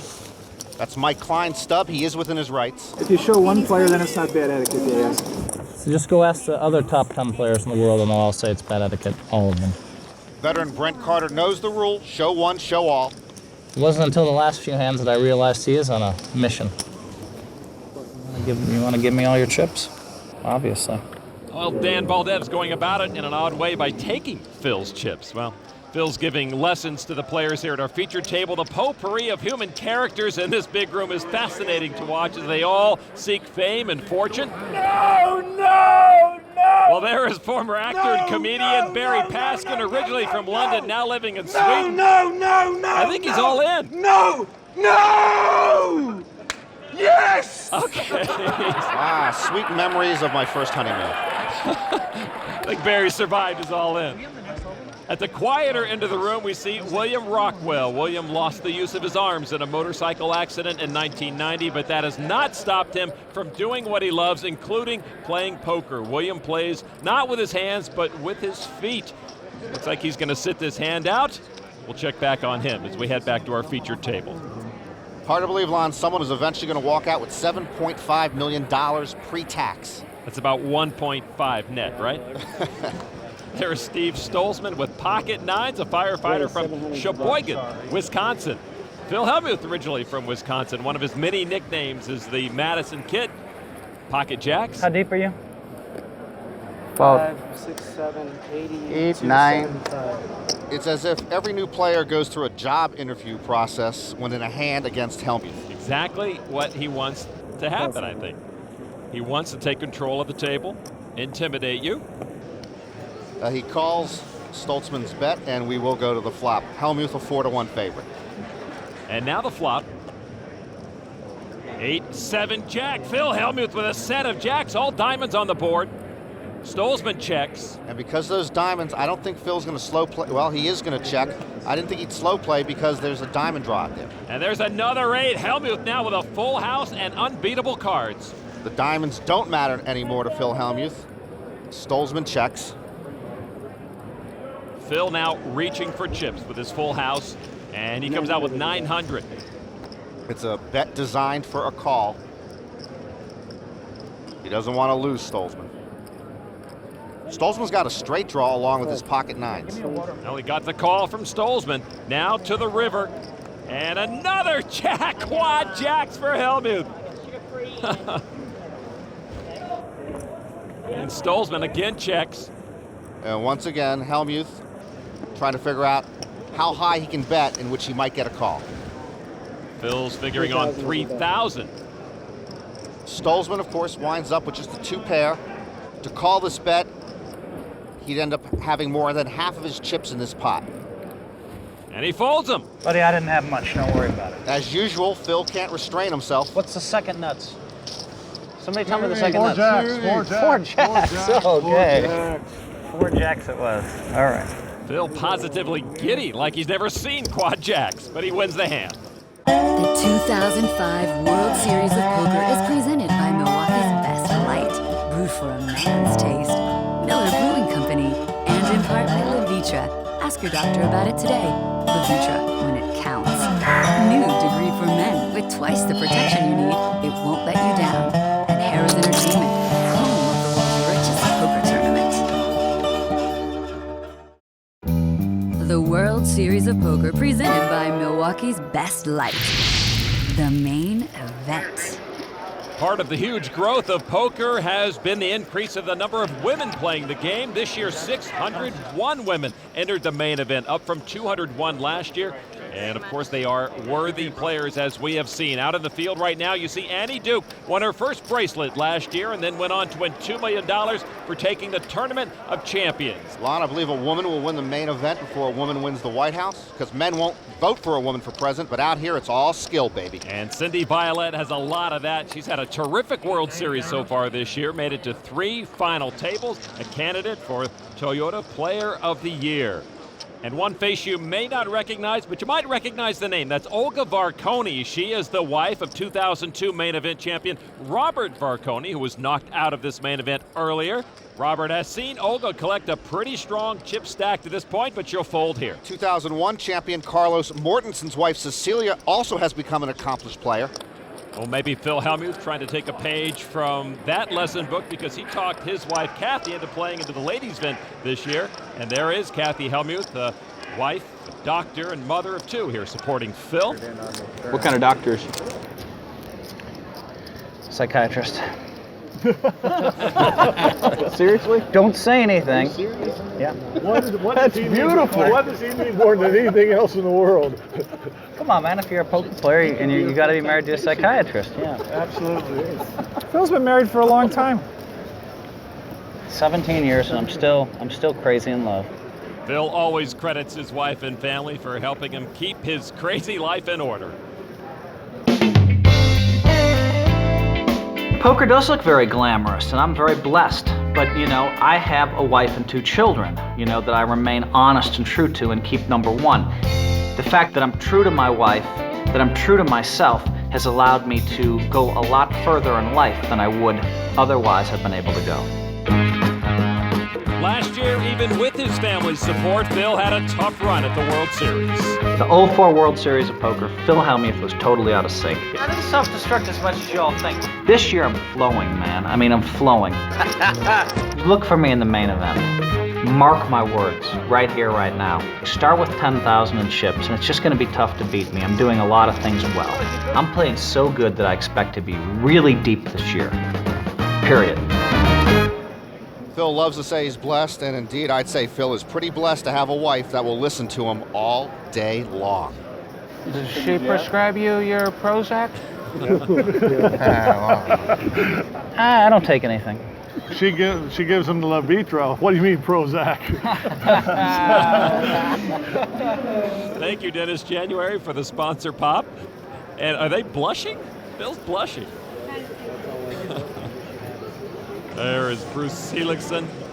He is first to act as we continue here at our feature table, Pocket Kings. And Seligson just casually puts in 600, acting as if he doesn't have much of a hand. Not in an enviable position with Phil Hellmuth to his left and with pocket aces, Phil Hellmuth. Nice Phil. And Phil's going to raise it up. He goes to 1,500. And you see the cards fly into the muck. Behind him and back to Seligson. And he's going to go all in. I call. You got aces. Yeah. This is our degree all-in moment. Hellmuth's aces versus the kings of Seligson, and Seligson at risk. Seligson picking up pocket kings at the worst possible time. Well, at least I got red So ones. now our flop with Hellmuth in command. The flop is 9, Jack 8, 3 spades, and Hellmuth's got the ace of spades. And that closes another door for Seligson because the king of spades will be no good for him now. It gives Hellmuth a flush, so only the king of clubs. It's a deuce of spades. Hellmuth gets his flush, earns the degree, check mark. Seligson drawing dead. Two kings is a, with your chips, nothing you could have done. No, there's not a whole lot. Good luck, guys. Bruce Seligson eliminated from this main event, taken out by Phil Hellmuth. His wife's a psychiatrist. Believe it or not. The all-in moment is brought to you by New Degree for Men. For men who take risks, it won't let you down.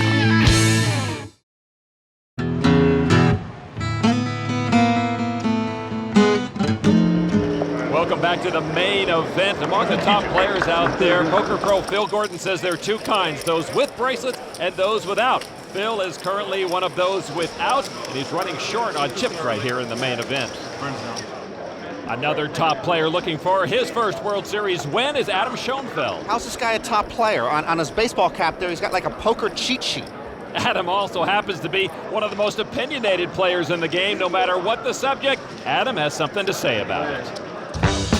Poker players just generally have no self-respect or self-awareness. I hate all the hold card nicknames, and they're so idiotic. People are eating barbecue beef, with their fingers, and it's all over their shirt and the card. People who get massaged at the table, it's disgusting. That's another pet peeve. Like, I really need to see a 400-pound guy's crack being kneaded by like a young, burly girl. I think you should use that.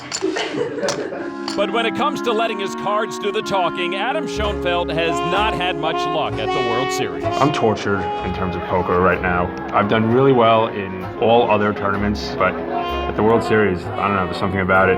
Adam has come to the World Series 5 straight years, entering 24 events at a total cost of $107,000. His total cash winnings, 0. There's so many times when I've known the guy has aces or kings, and then I disregard it anyway and shove my chips in. I'll put my head in my hands and just pray for annihilation of the people around me. That may be why I'm not wearing a gold bracelet right now.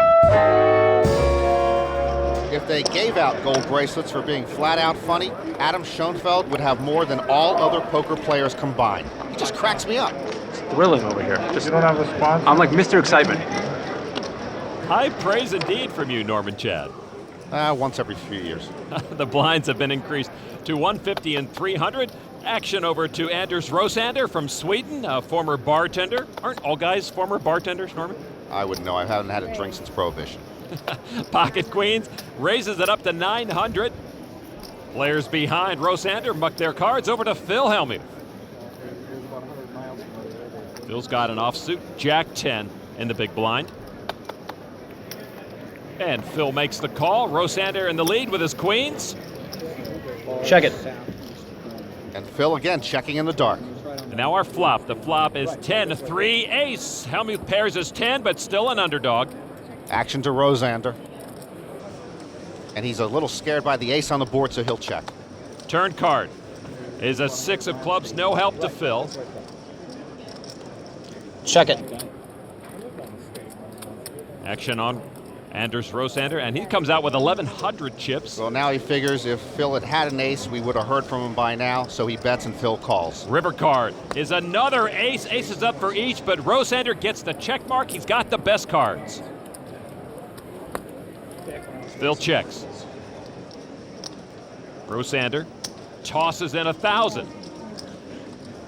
I think I sense a speech coming. Phil reaching for the chip. He makes the call. No speech, just a losing call. Loses with 2 pair. Rosander takes the pot. Wow, you bet the turn on the river. Oh, here's the speech. It doesn't very usually work against me. He bet the turn in the river with the best hand. I know that usually works against me. Bet the turn and the river. Wow, that's strong poker, baby. I'm telling you, these Europeans are very good. I busted 1 million Europeans. Yeah, if I've told you 4 or 5 times not to exaggerate. Wow, Brent, if I'm having a private conversation, are you just going to say something every time or no? I didn't see the private sign. I was busy marking your words from before. I see. Okay. Brent Carter, who's been around the block a time or two, won't be intimidated by Phil. There is Steve Stolzman, and pocket cards of ace queen off suit. Stolzman likes the cards. Raise. Enough to raise it up to 1,000. No, I'm steaming over here. You guys send each other Christmas cards? No, we hardly ever talk. This is a rare opportunity for us to be together like this. Brent does have the credentials to go toe-to-toe with Phil. In '91, Carter made 4 final tables here at the World Series. Phil Hellmuth, pocket spades, ace-jack. He is going to call. But I played with him a long time. He's not steaming, he's just simmering. I'm steaming, but I'd appreciate it if you didn't say anything during the play of this hand. Thank you. He's definitely steaming. I check. Phil again checks in the dark. It's like he's trying a new bit in his act. Most comics do that in a small club, not a stage as large as the World Series. Flop, 5-6, ace. Both pair their ace, but Stolzman's queen kicker gives him the lead. Phil has already checked. Stolzman now bets $12.50. How much is it? $12.50.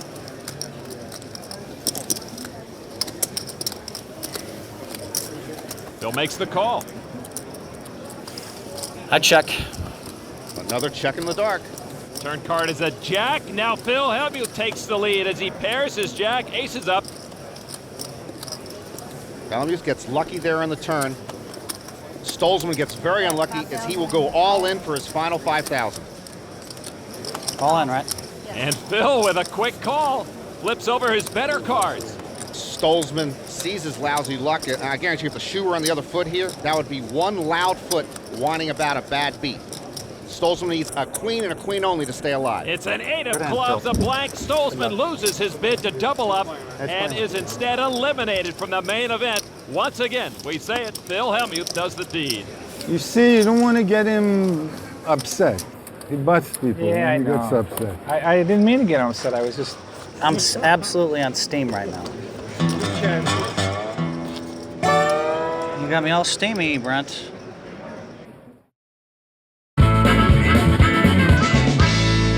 Welcome back inside the world's largest poker room at the Rio Hotel and Casino. We check on the outer tables, and there again is William Rockwell hanging in there. William does not have the use of his arms, and he looks at his hole cards by sliding them up with his toe onto a small wooden ramp. And William right now decides those cards are not any he would want to play. He'll fold it. He's down to about 5,000 chips. And across the room looks like Barry Paskin. Let's go, Yep, baby! he's all in again.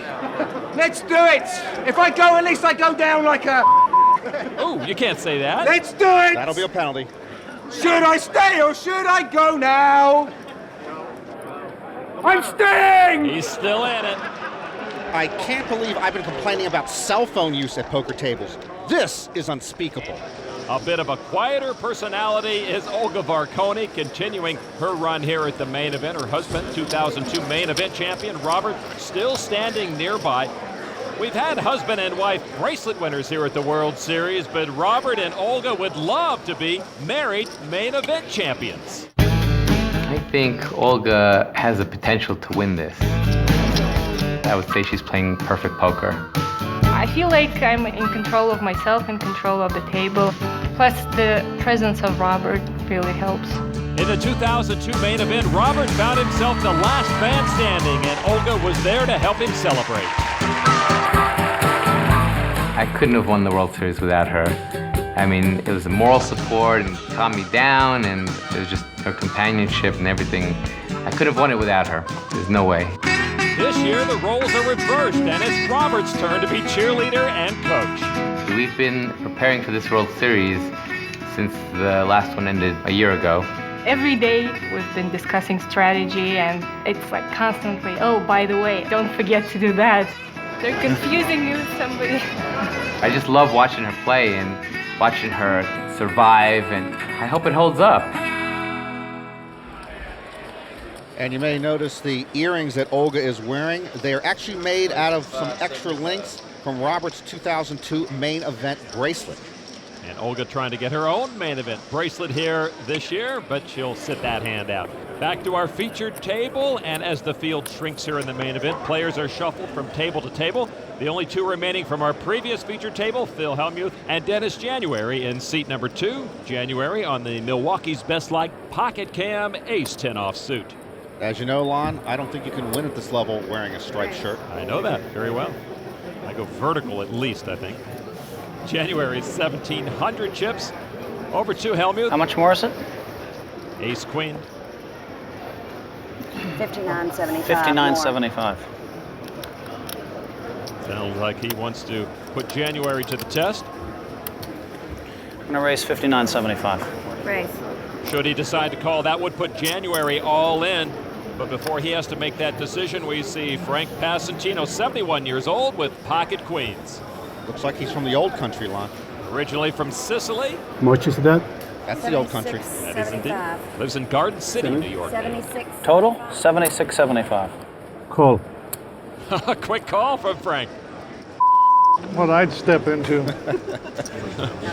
Look at Phil shooting a glance over there. How can you be calling me, he said.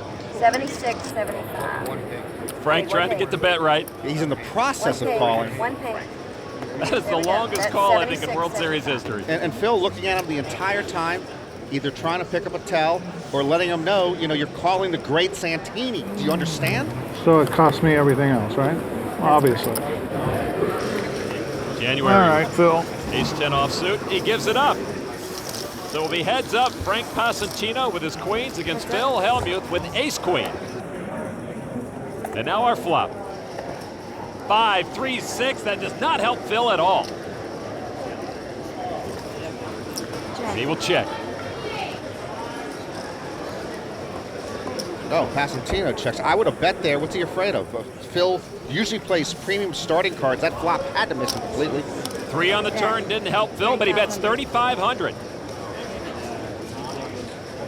Call. Another quick call. He's not going anywhere with his queens. Phil gives him another look and another look. Frank Passantino looks cool under the pressure. A blank on the river earns Passantino the check mark. He's got the winning cards. 5,000. After Hellmuth checks, Passantino bets 5,000. You play with me all day, right? I've never seen a man called 7,600 cold. I don't know what's going on. I'm confused. Just let me think. He's confused. Let him think. He usually figures it out. Well, Phil correctly folds, but sends 11,000 of his chips to Frank. Jeez, you should make it easy. That's a different story. This guy may have lost his mind. I don't know. Lon chessmaster Aaron Nimzovitz once jumped on a table during a tournament and shouted, "Why must I lose to this idiot?" Sooner or later, Phil's going to do that. Out at the outer tables, our loud friend Barry Paskin is being reprimanded by a tournament director, and I think that's tape on Paskin's mouth. I moved all in and I won the hand and I celebrated. I won't say what I said, but I celebrated and they came and gave me a penalty and I accept one penalty, but then they gave me a double penalty. And I said the same word twice in the same sentence. And on your movies in this country, every other word is a bleeping, bleeping, bleep, bleep, bleep. How can you become the moral police? I said, what would Lenny Bruce say about this, This is poker. This is not testing people's morals. He's invoking Lenny Bruce. It's not a constitutional issue. It's just about civility. He got a penalty for profanity. Paskin put the tape on his own mouth to remind himself not to swear. Back to our featured table with the blinds at 250 and 500. Phil might be able to use some tape. I'm not sure there's enough of this state. Checking his whole cards. Phil's got a king, got an ace. Oh, he loves ace-king. I'm going to make it 1,500. When Phil won the main event in '89, he beat Johnny Chan heads up, and that was the first bracelet of 9 that Phil won. Frank Passantino with ace-ace. Behind the ace-king of Hellmuth. A raise. And he'll raise it. What is it, 1,500? 1,500. Maybe 3,000. Raised to 3,000. Phil shoots him that glance again. Table folding with that raise. And now back to Phil. And Phil again looking at him. Okay, that's good enough. I call. Well, he got enough info. He wants to call. Passantino's happy to hear that. I check to you. I've got to go watch Phil's DVD again, see what he says about checking in the dark. Couple of fours and an ace. Passantino with a full house. Oh, my. And unfortunately for Phil, he's picked up aces up with a king kicker. You check on me. I check you. I'm telling you, this guy's playing like he's been around the block. That's a very good check, checking the nuts. There's the turn card. It's a queen, nothing to help Phil. I check. 10,000. Ooh, 10,000 from Passantino. In the couple of hands we've seen Hellmuth against Passantino, Phil's been perplexed. He doesn't think Passantino has much. He's actually underestimated Passantino, and Passantino's had the goods. It's 10,000 to Phil. Why so much? I learned from you. What else do you want? Did you make queens full or what? You want to find out? Push the 10,000 Scarola. Scarola? Scarola. Well, Phil figured it out in the previous hand and laid it down. God, this situation, my head is spinning. Just give me a second here. This is just too weird. He doesn't want to lay this one down. What's my name? You know what my name is? I forgot my name even. Who am I? I forgot either. I forgot also. You forgot also? But I think I saw. Am I Phil Hellmuth? Is that ace king? Ah, man. Is that ace king? Phil folds. Come on, that's got to be good. You want to see my card? Sure. I'll show it to you. Oh, Phil sees he made another good laydown. That's got to make you feel good now, huh? I wish he hadn't shown the cards. Nice hands. Passantino goes heads up with Phil and wins another pot from him. Of course. Honey, I was supposed to go broke on that hand, honey. Except I forgot one thing. I can dodge bullets, baby. You don't think I knew he had a full house? I knew. Oh, sure. I was hoping not to have to make that laydown at the World Series of Poker on the first day. You know what I mean? How long she been married to him? 17 years. You deserved it, fair and square. Nice hand. Phil could have said that about 300 words ago. He's restless. Restless, immature, obnoxious, but Phil's still a pretty good player. How many people in the world are going to dodge that? How many people in the world could dodge that hand? In the world? The Toyota Points Leader is brought to you by Toyota. Choose any direction, as long as it's forward. Toyota, moving forward. Taking a look at our Toyota Player of the Year standings, Alan Cunningham still tops the list, but he was knocked out in an earlier session, so that opens the door for someone else to be the Player of the Year, including Cindy Violette, who's in 4th place. And once again, she's brought all her lucky rocks. She brought the whole quarry. To me, there's a lot of conflicting messages in there. Now she needs help from those rocks right now. Cindy is all in, needs a miracle on the river to stay in this tournament, and she is gone. She gathers up her stones. Club game too, wow. You need a lot of luck dealing with the traffic out there. Cindy Violette's run at becoming the first woman to win the main event comes to an end here in her first session. Look at that line. It's a sea of humanity out there. Every time I walk into it, I half expect that I won't be coming back. If Phil Hellmuth happens to win this main event, he will become the Toyota Player of the Year. You know, it's appropriate that Phil's sitting in the middle of the table because he divides it. Half the players don't like him, and the other half don't like him a lot. Dennis January, no stranger to World Series action. Checking on his pocket cards, got a couple of 9s. It's all in. And he's going to throw everything he has into the pot. 5,500 chips over to Jim Pittman in his first World Series of Poker. And he's still got a lot to learn about pocket cameras. We cannot see his whole cards right now. But if Pittman calls, January would be all in. And Pittman does call. Good luck. Phil folds, so it'll be January all in against Jim Pittman and his mystery. Well, now the cards come out. Jack 10 of spades. About a coin flip. I've got 2 overcards. I don't like to see that. But I figured when you called, it had to have 2 overcards. It's the best card I've had in an hour. So January's tournament life at stake right here. And our flop. Queen, ace, king. Oh, Pittman flops an ace high straight. And that shoves Dennis January all but out the door. Oh, he is on the ropes. And he knows it too. King. Turn card is a 9. They set a 9 for January. A little life now. He can still make a full house, or he can make 4 9s. Dennis January still needs the board to pair, or he is whamboozled. The river card is a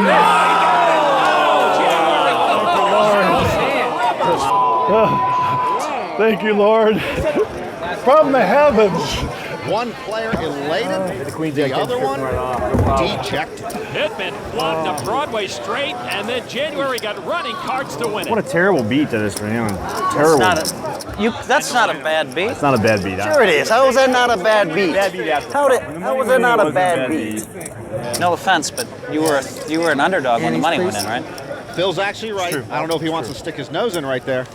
It was an ugly way to lose, is what it was. Absolutely It was a very, very, very ugly way to lose. Call it what you will, but bad beats are definitely a part of the game, as we see in this edition of The Nuts.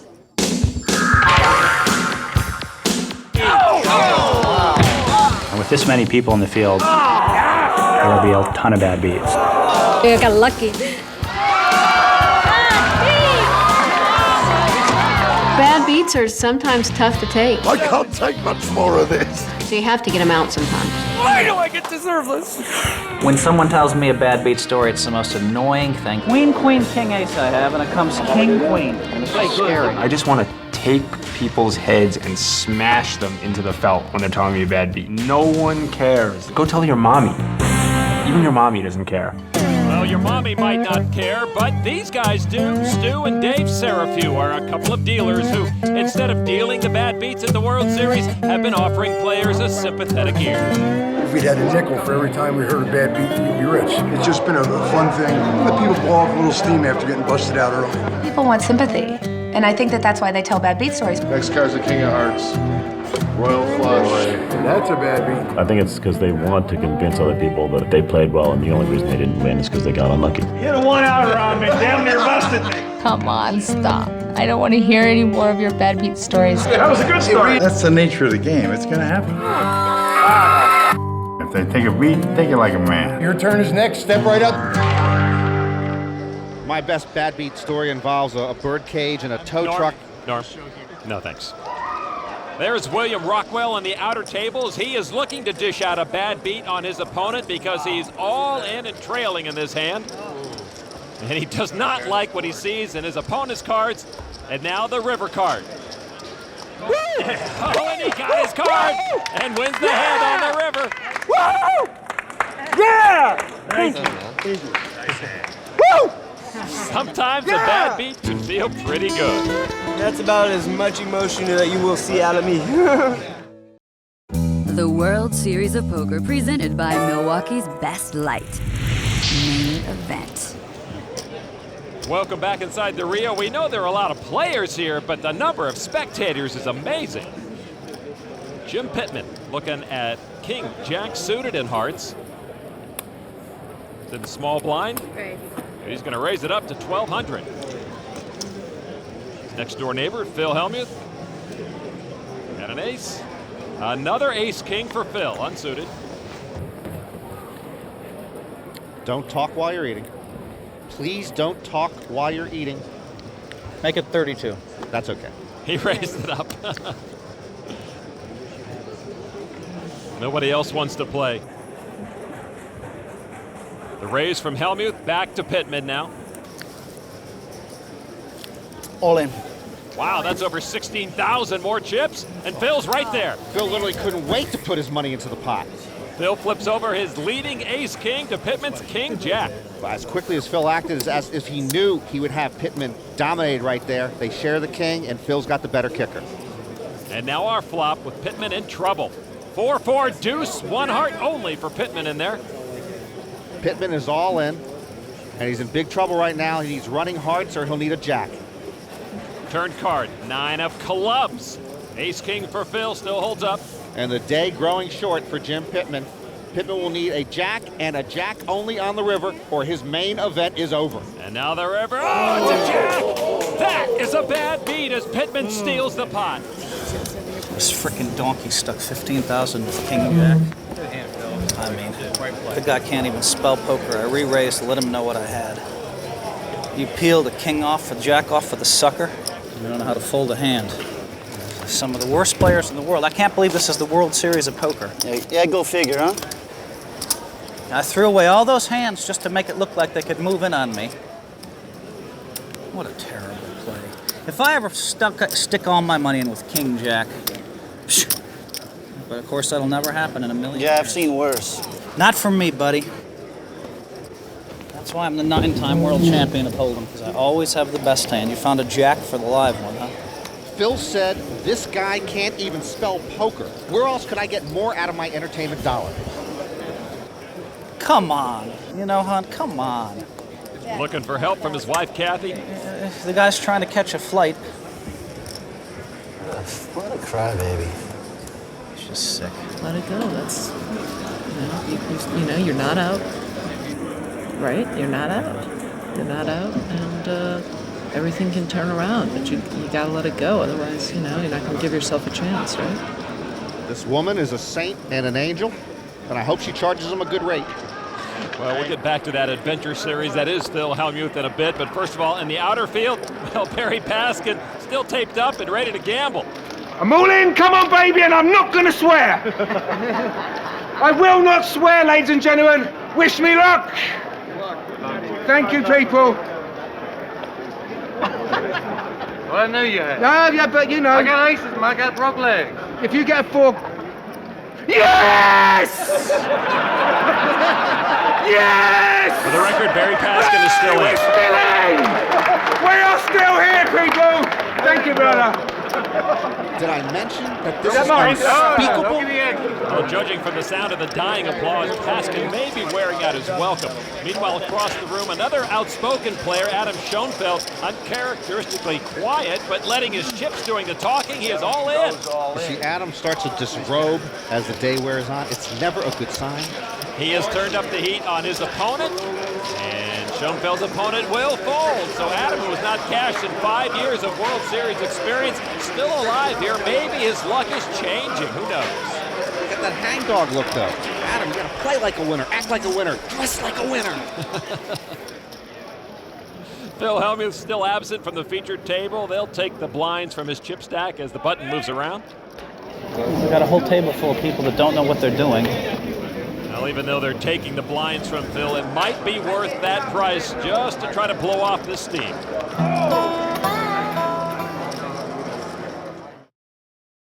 The 2005 World Series of Poker is presented by Milwaukee's Best Light, brewed for a man's taste. Miller Brewing Company, and in part by Toyota. Choose any direction as long as it's forward. Toyota, moving forward. And Harris Entertainment, home of the world's richest poker tournament. Back inside the Rio, Phil Hellmuth still coming off to. I can't even tell you what happened to me. It would make you sick. Better stop talking and start playing, or he's not going to have any chips left. Back at the featured table, meanwhile, Paul McGrill picks up a nice pot, and that pot includes some of Phil's chips. Phil Hellmuth, please report to the featured table. Phil Hellmuth. Not quite yet. Meanwhile, another Phil Gordon's been knocked out and misses his shot at his first bracelet. That was tough. The all-world traveler, adventurer, bon vivant, and broadcaster hits the bricks. Annie Duke, meanwhile, is in the traditional I'm all in and I don't have much of a chance standing up position. Annie loses the hand and packs up the iPod. Maybe it was just the end of the song. Annie Duke is eliminated from this main event.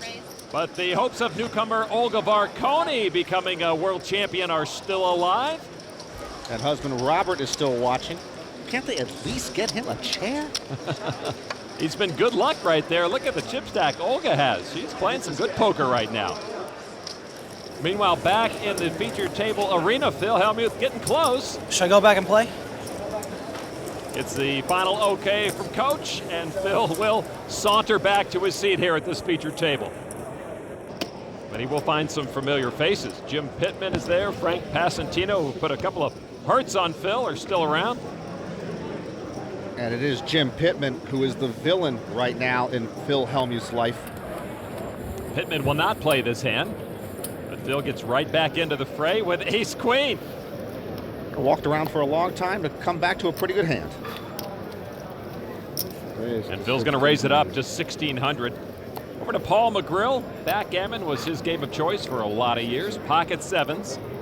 When he's at the poker table, McGrill has an odd habit. Sometimes when he raises, he goes quack, quack. Something tells me Phil doesn't like ducks. 66. 6,600 chips is the raise from McGrill. He really likes those sevens. Rest of the table giving it up. Back to Phil Hellmuth. Critical juncture for Hellmuth now. He's getting low on chips. Just to call this, he'd be committing most of his remaining chip stack with a pretty good hand, but he's beat right now. All right, I'm all in. 67 and a quarter. Phil is going to move everything in the pot. How much more? 67 and a quarter. 25. 60. 25. 67, 25? Yep. Call. Call from McGrill. You got ace queen beat? Yeah. And this could be it for Phil Hellmuth. Off to the races. They're off to the races, and Phil doesn't look like a happy jockey. And you could say he almost obsesses on World Series bracelets. Certainly none more than the main event. He's in for a coin flip. Here it is, 9, Jack 4, McGrill 7's hold up for now. Hellmuth primes for this tournament more than anything year-round, and now he's behind and running out of cards. Turn card is a 9, and that opens up a small door for Phil. Indeed, with a jack on the river now, they both have jacks up, and Phil would have the better kicker. So Phil would need now an ace, queen, or jack on the river, or his bid for a record-tying 10th bracelet would be over. River card is a 5, and that's going to do it. Phil Hellmuth is gone. Nice hand.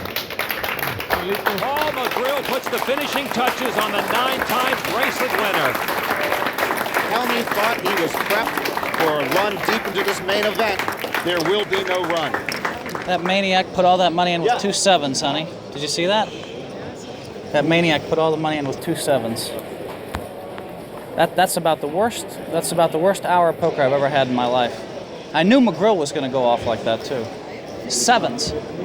Damn. Worst players in the world around here. Yet another classic Phil Hellmuth exit. I mean, you think I could catch a break? There's Marcel Lusk of Holland, but where's the coat and tie? He threw us a changeup. Yeah, well, what is this? Where's the suit? Where's the Marcel look? This is like Spider-Man wearing khakis. On the Milwaukee's Best Light pocket cap, Marcel with ace-king offsuit. And Marcel is offsuit right now, isn't he? Marcel comes out with 175 chips. Over to Anthony Goldstein. Pocket sixes. I call. 175 is the bet. Lines right now 25 and 50. Hopelessly And it starts. To you. Most of the time that song I sing when I see the aces. That is standard Marcel serenading us all. Action on Louis Laxanetta. Queen 10 offsuit in the hole. He is in the big blind. It's 125 more from him, and he'll make the call. Laxanetta, Goldstein, and Lusk to the flop.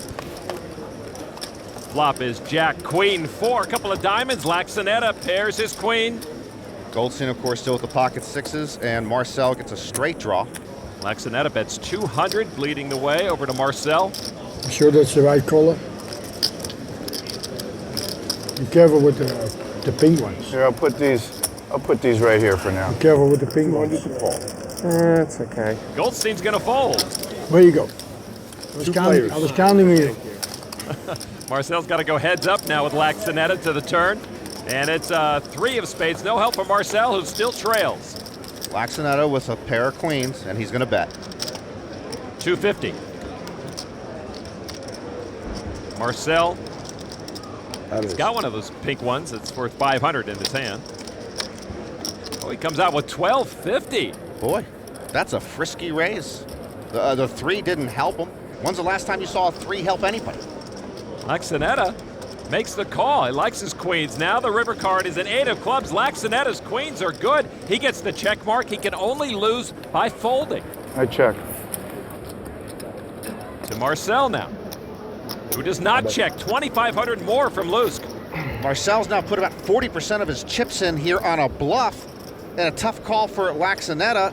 Does he want to put 40% of his chips in when he hasn't even heard Marcel sing an entire tune? I think you got a bigger hand than me. And Marcel pushes Laxinetta out of his hand. Lusk and his courage take the pot. I think in my hand is a good bet. Marcel can sing and dance as well. That's a good bet.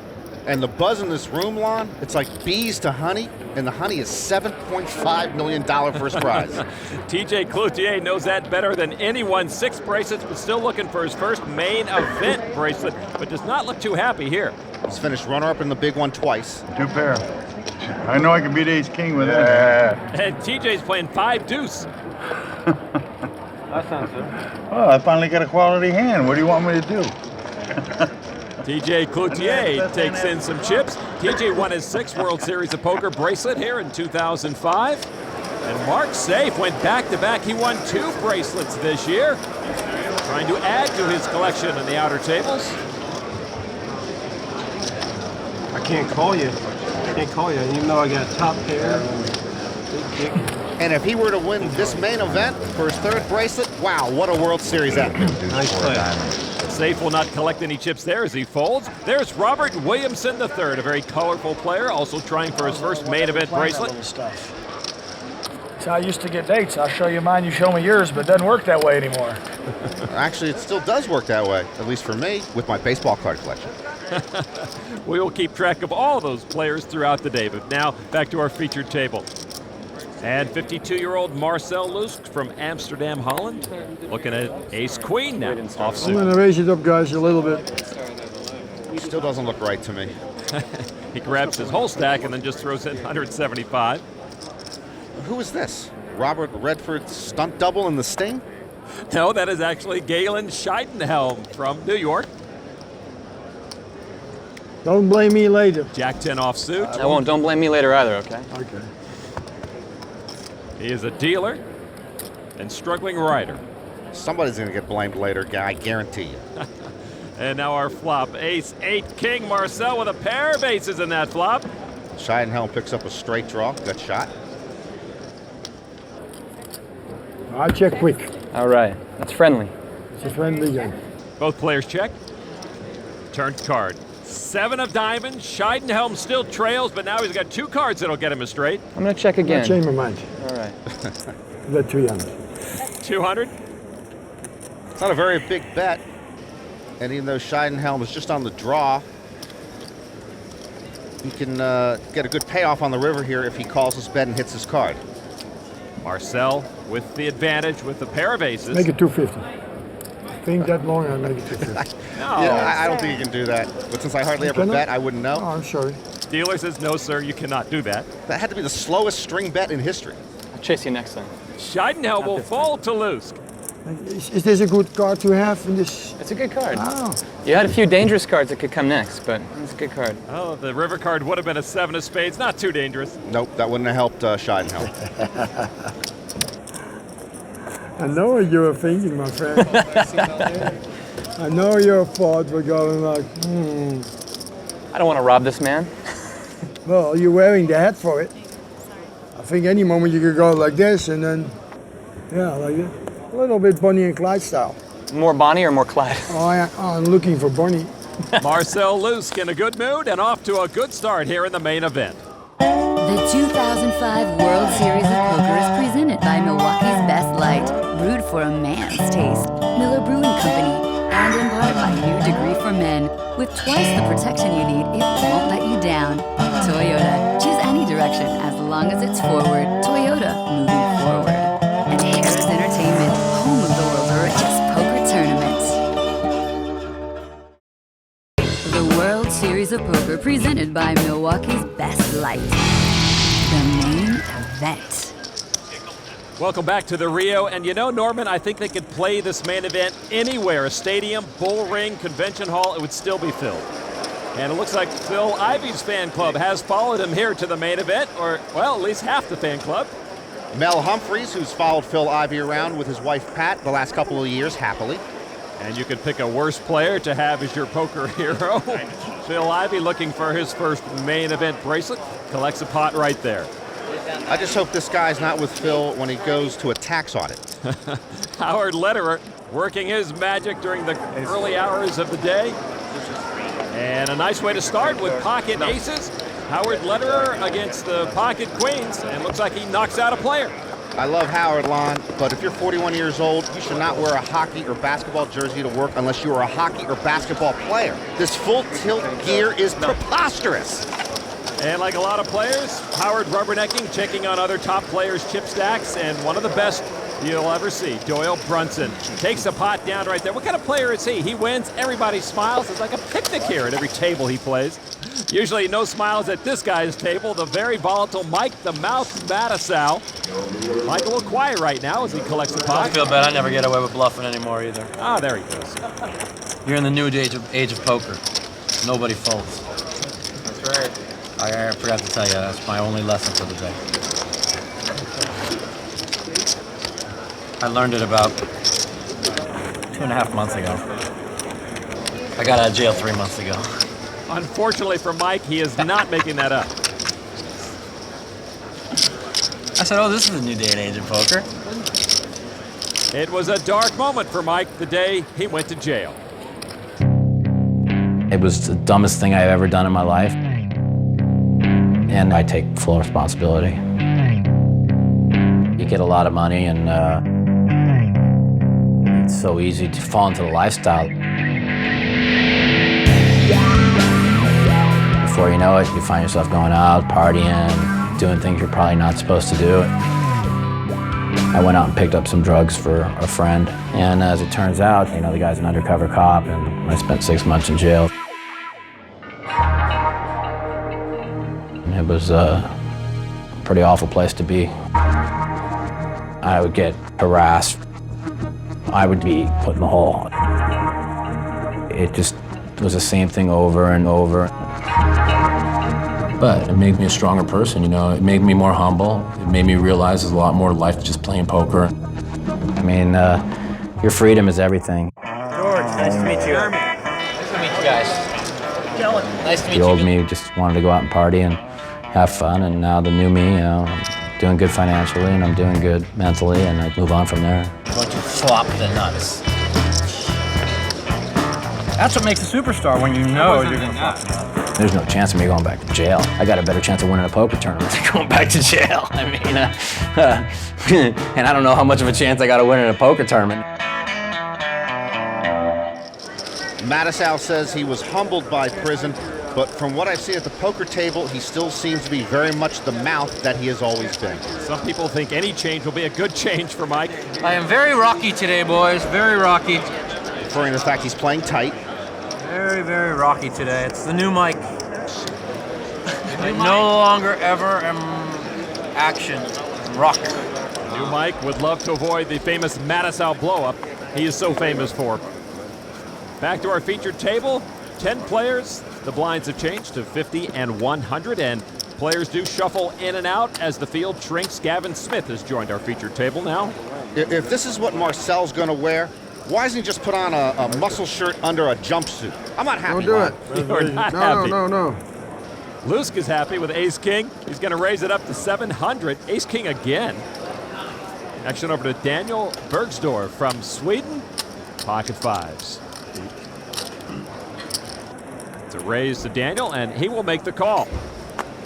And Gavin Smith's first action here at this table is a fold. So Bergsdorf and Lusk to the flop. Bergsdorf with a small pair has the lead. And the flop is 4-5 king. Bergsdorf now with a set of fives. Good news for him, bad news for Marcel because he's made top pair with top kicker. He checks it. And Bergsdorf will slow play his set to the turn. It's a jack. Marcel is now drawing dead. And he'll bet 1,500. See what happens when you don't wear the right outfit? You bet 1,500 on the turn when you're drawing dead. Bergsdorf makes the call. He's not going anywhere. Marcel can only win this hand by forcing out Bergsdorf. Bergsdorf now improves to a full house. He didn't need it, though. Marcel, though, first to act. The Marcel now has kings up with top kicker. 2,500 chips going into the hole. Got that right. All in. Bergsdorf does the right thing with an all-in. Anytime the glasses come off, there's concern. I don't see the beauty of the diamond 4 on the end. Marcel confused with that river card. What is so special about the diamond 4? To put all your money in there.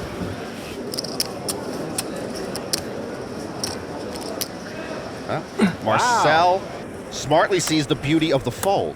And Bergsdorf takes almost 5,000 of Marcel's chips with that full house. Question is, did you like the jack? It was free. Bergsdorf declines to answer without counsel. And Marcel gives him a stare, trying to pick up some info on the Swede that might help him in future hands. And, well, it looks like we got something going on the outer tables. Mike Matusow once again in the eye of the storm. This far. And he's got a tournament director over there. Tournament director apparently got a complaint that Matusow cards at a dealer. The next stand, you see. And the other players actually verifying Matusow's account that he threw the cards into the muck and they would have hit the dealer accidentally. I didn't throw nothing at the dealer. He threw the cards like he threw The them. next I didn't want He to mucked throw his hand. Nothing. I mucked him right in the muck. You all right? You're all right. We're all right, Mike. All right, well, they seem to have straightened out the matter and play moves on. I wasn't going to take a 10. There was going to be a war in here if I got a 10 minute. Wow. Because I know I didn't throw the cards at the dealer. Matusow is a former poker dealer himself. And then he says they hit my finger. It's such a chronic lie. It was a joke. 4. They heard an F word here. Oh, that's a problem. The dealer has called back the floor because of Mike's language. Mike, now I'm giving you a 10-minute penalty. If you say the F-bomb, you are getting a 10-minute penalty where anybody can hear it. Where anybody can hear it, I got to give you a 10-minute penalty, Mike. I'm sorry, boss. You can come back at 1 hour and 4 minutes. This place. That's a 20-minute penalty, Mike. Get it again. Give me 100 minutes. That's 30 minutes. You too.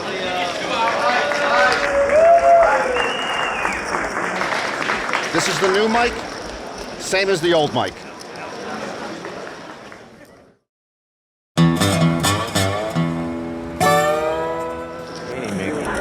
Back at the Rio in the empty seat of Mike the Mouth Matusow, and his mouth got him into trouble today. He's still serving that extensive penalty for foul language. And now TJ Cloutier trying to get some traction in this main event. Wasn't even close. No traction there. Wasn't even in the ballpark.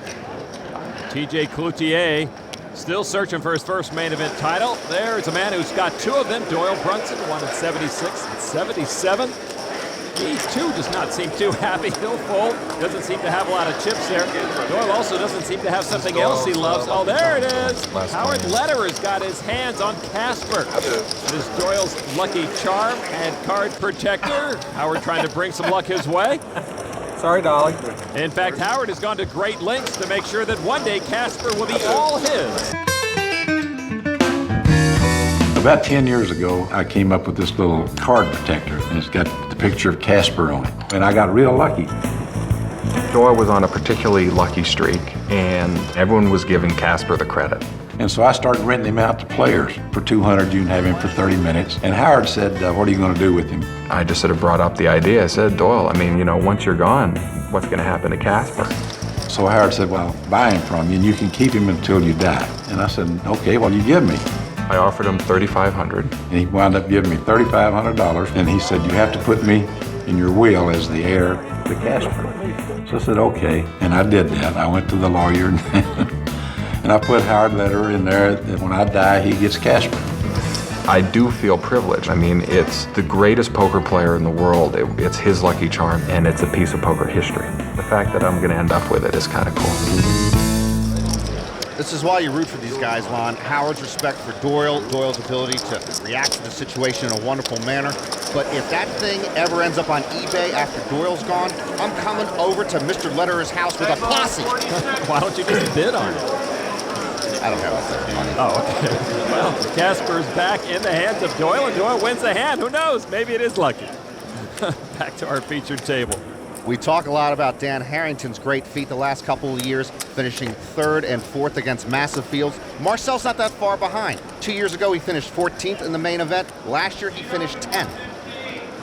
4 cashes this year at the World Series of Poker. He's got King 10 of hearts. He raised it to 450. Over on Gavin Smith, 36 years old from Vegas, former dealer. With pocket tens, he'll make the call. Also a former taxi driver. And worked on a golf course.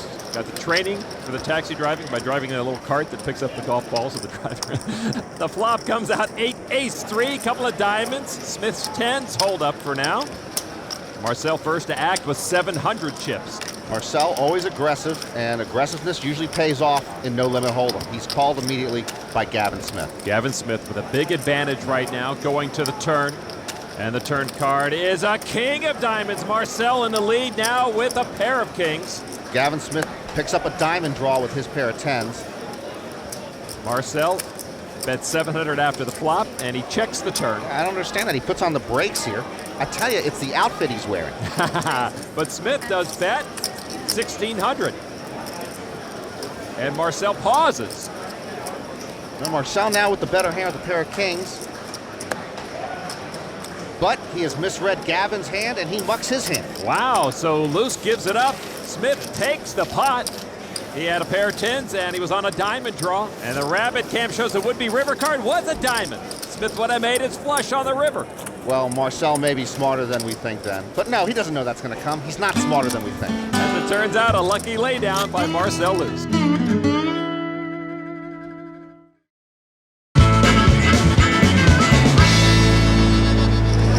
Welcome back to the Rio in the main event of the World Series of Poker.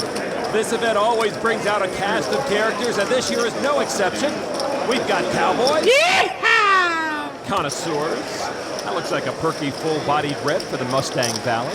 And, well, we don't know what this guy is. This is one of those. Come on, this diamond needs his cash, man. Apparently needs his cash. And there's Tamao Sato. She won her entry into the main event on a Japanese game show. She says she doesn't really know how to play Texas Hold'em, so probably a good idea to fold that or just go all in on every hand. Also in the room, a very interesting gentleman we met. His name is Scott Flansburgh. He is also known as the Human Calculator. Eric, what's your birthday? Come on. Keep me out of this. Come on, month, day, year, Eric. 11/10/79. November 10th, 79. You were born on a Saturday, all right? You turned 21 in 2000 on a Friday. Do you remember that? This year your birthday's on a Thursday. I'm really good at adding, but I'm terrible at poker. You know, I can tell you how much I lost just like that. That's kind of interesting. But if you're stuck in an elevator with this guy, someone's not coming out alive. Back to our featured table now. And you hear one of the biggest characters in the game, Marcel Luce. Marcel has that reputation thanks to his singing and his style, and that sense is something he's spreading through the fashion star poker world, one player at a time. Walking through the Rio, it was tough to miss Brett Youngblood, the 26-year-old bracelet winner. Well, he stood out. I wake up with about 15 minutes of get ready time. I'll brush my teeth and just throw on new gear, and I'm out the door. If I see Brett, looks like he's without a home. Enter Marcel Luce, who was eager for the chance to transform Brett. Marcel started with what he knows best, suits. This is a beautiful shirt for you. Something like this on a white shirt. Yeah, that's it, that's right. He's a professional. Then it was off to the salon. Marcel called upon fellow poker player and stylist Marco Traniello to assist with the overhaul. This hurts more than a 2-outer on the river. He really needed a makeover. The energy is tucked inside, it's coming out now. You will see it. Then it was time for the reveal. The new and improved Brett Youngblood made his debut here at the main event.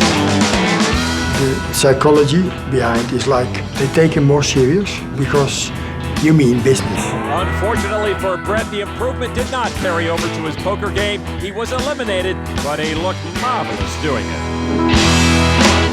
I asked Marcel for a makeover, Lon, but he said there are limits to what he can humanly do. You singing, Marcel? Right now songs? We waiting. No encore from Marcel just yet. You go like sleepy on this table. There is Fred Badger, who has joined our featured table currently from Key West, Florida. And he has ace-queen offsuit.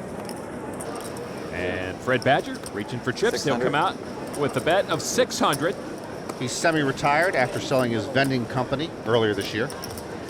Over to Marcel with ace-king offsuit. Make it 2,000.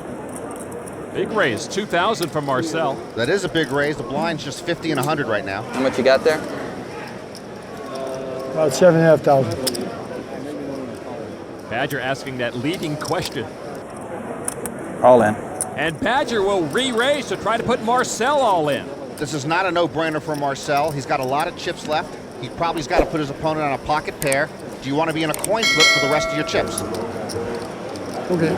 Marcel says okay, and this is our degree all-in moment. Marcel's ace-king versus ace-queen. Marcel at risk. Indeed, as we know, Marcel actually has him dominated, a 3-1 favorite with all his chips at risk.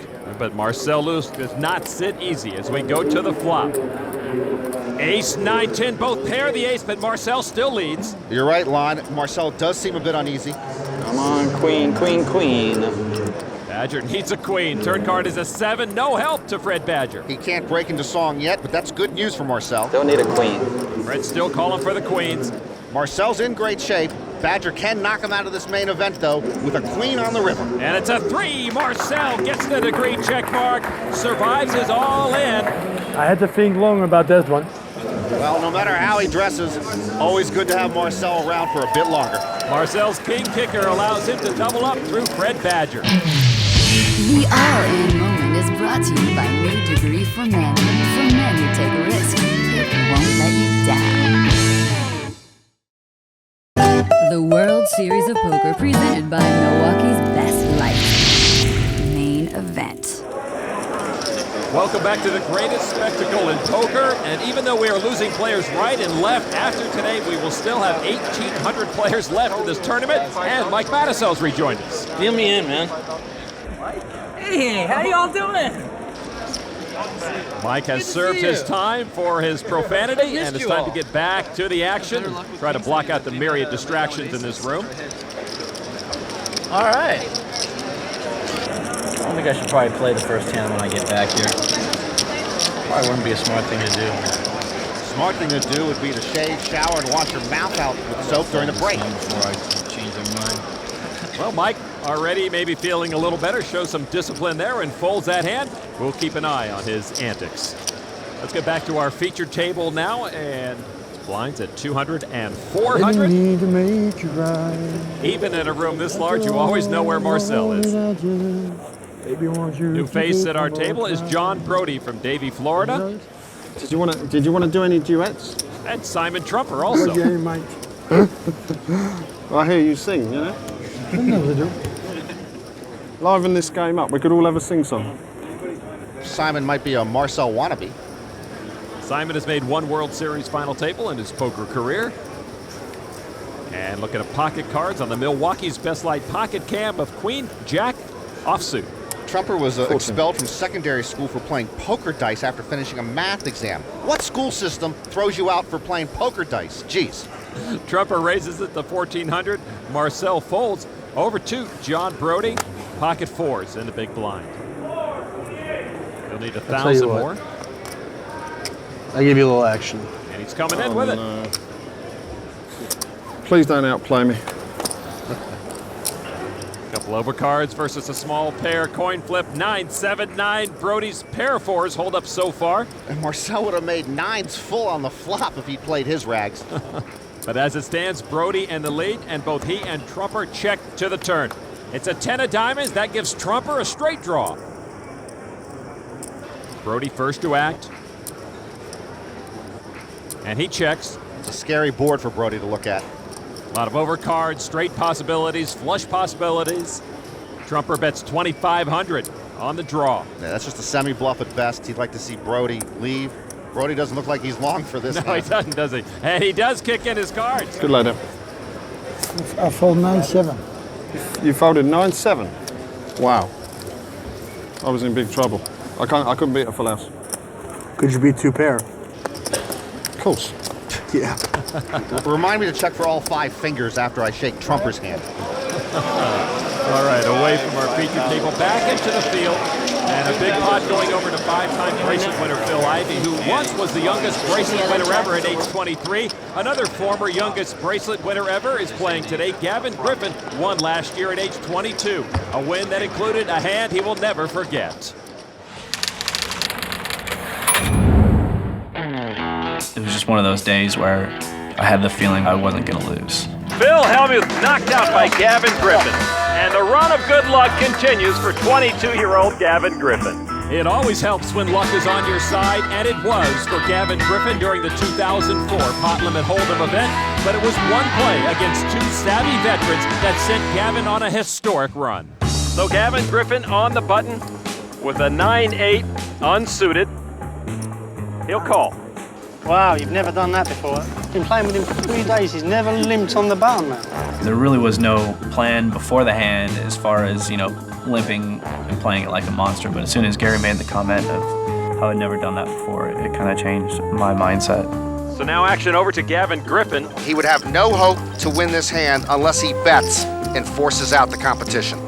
And he forced out Gabriel Thaler. It's a gutsy play, Lon. And you see Bush with a check mark has the hand won if he stays in it. If he had called out, there was no card that I could catch to win. But I kind of had a pretty good read that he wasn't going to be calling. Bush shows him his jacks. I think maybe he's got the nuts. You think so? You either got the nuts or nothing. We called Gavin lucky earlier on, but that hand, he just outplayed the table. It was that befuddling bluff that propelled Griffin to the bracelet and a piece of World Series history. And Gavin Griffin does it! And at 22 years old, becomes the youngest ever to win a championship bracelet. And if you want to learn more about Gavin's hand and other great poker hands, you can pick up the ESPN book, The Best Hand I Ever Played. Incidentally, Gavin no longer the World Series bracelet winner. Eric Froelich won this year at age 21. And it is Doyle's room. We're just living in it. Doyle Brunson trying to become the youngest 11th-time bracelet winner. When he won his titles nearly 30 years ago, the fields were 22 and 34 strong.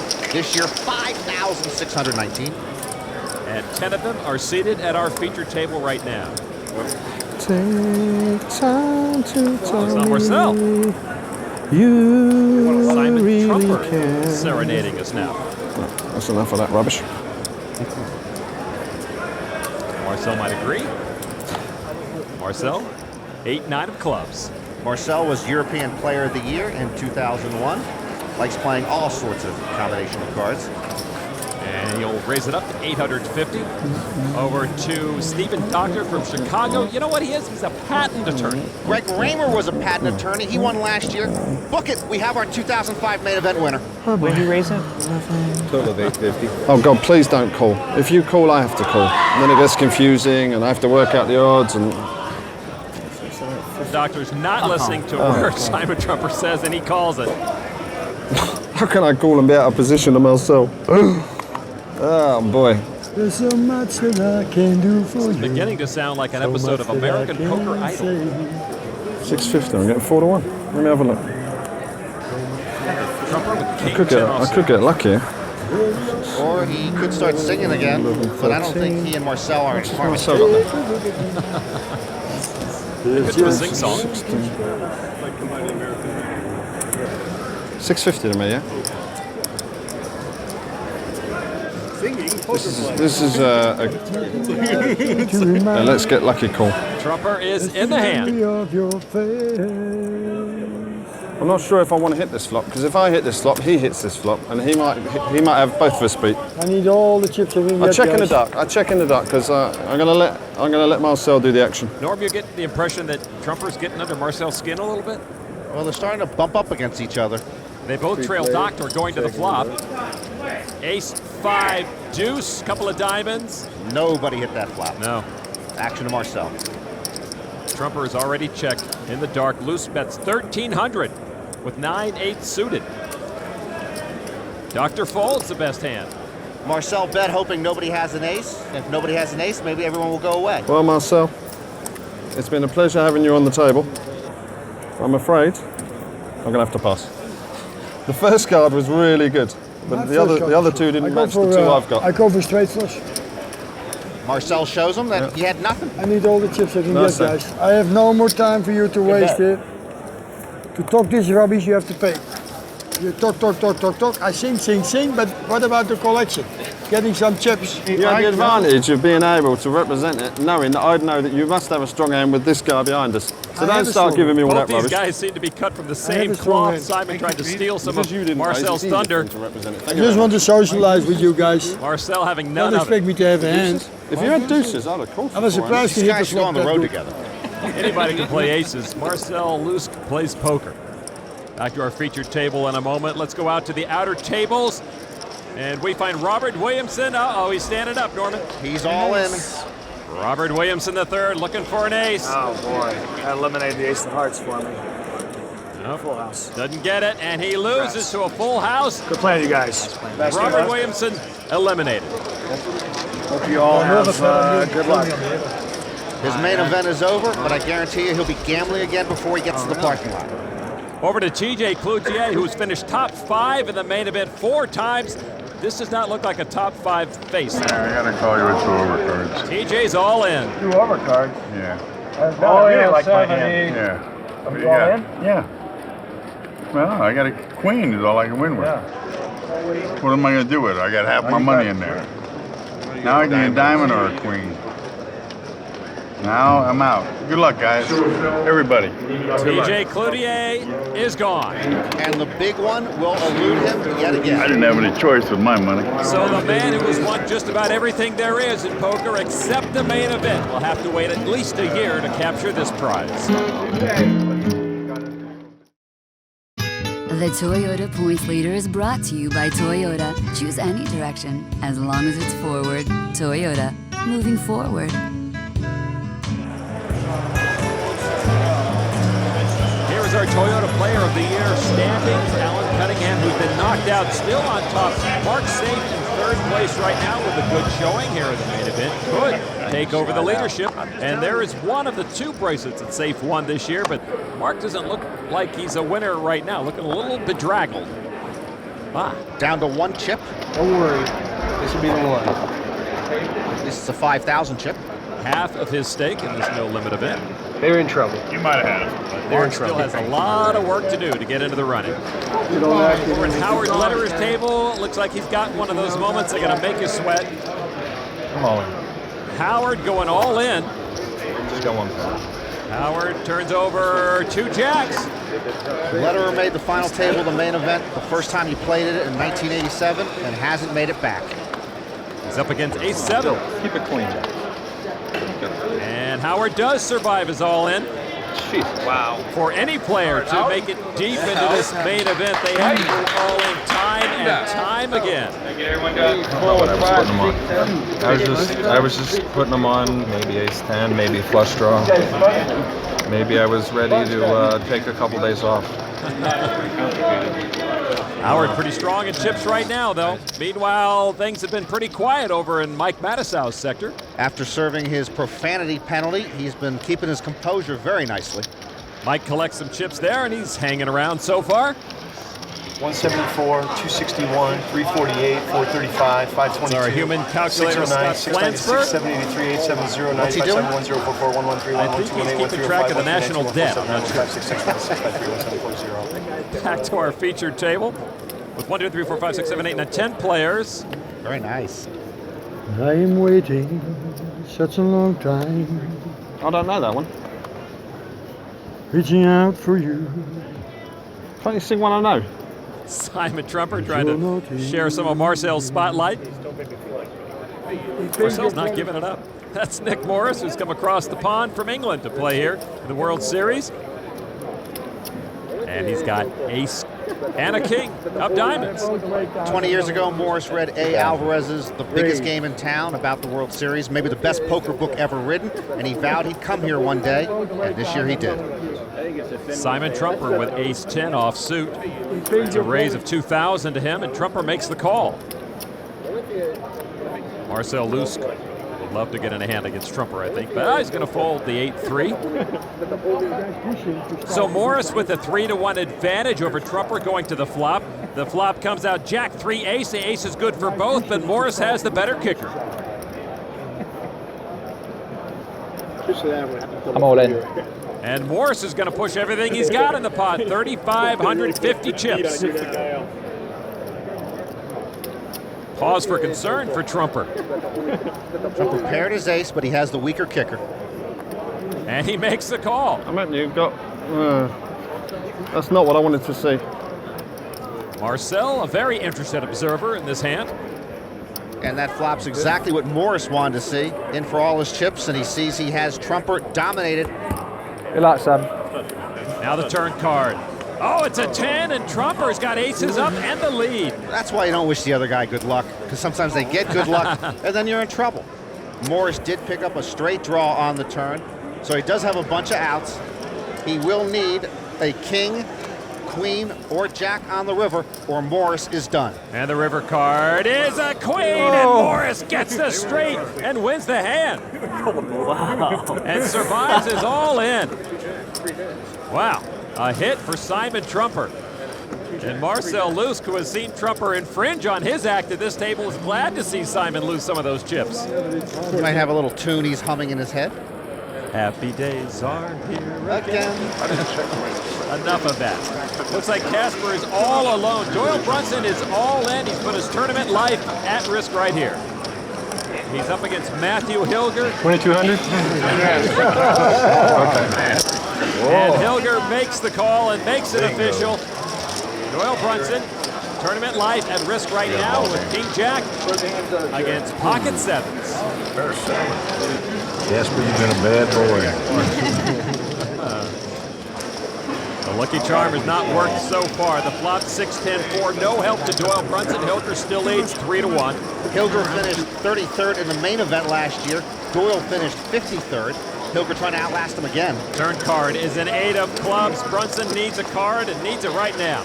Texas Dolly is going to need a king or a jack on the river, or his main event is over. Doyle Brunson has had quite a World Series this year. The river card is a 9, and that makes it official. Doyle Brunson is eliminated from the 2005 main event. He got his record-tying 10th bracelet earlier in this World Series.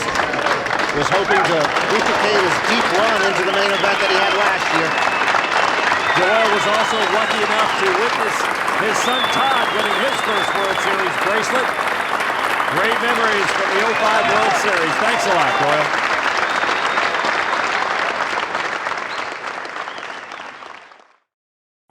The 2005 World Series of Poker is presented by Milwaukee's Best Light, brewed for a man's taste.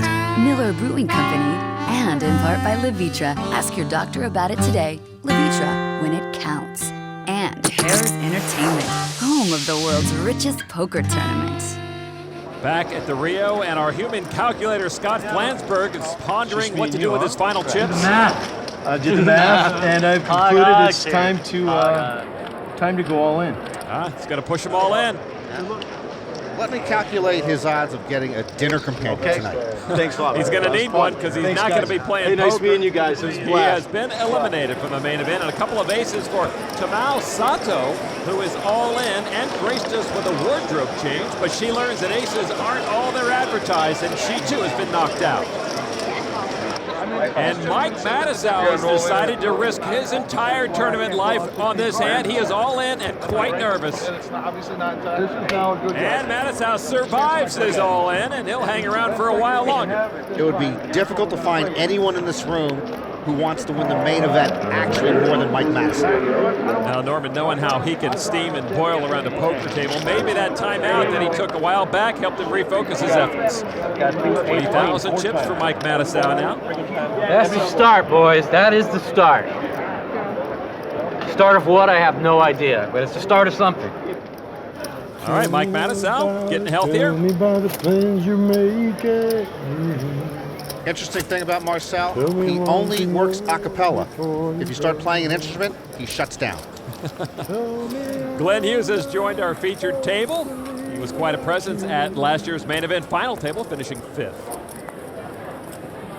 And Glenn Hughes will fold the first cards he sees here. Marcel with pocket nines. Marcel's a black belt in karate. Maybe that's why he's wearing all the black. I wish he wore a black belt with one of his really nice suits instead of this stuff.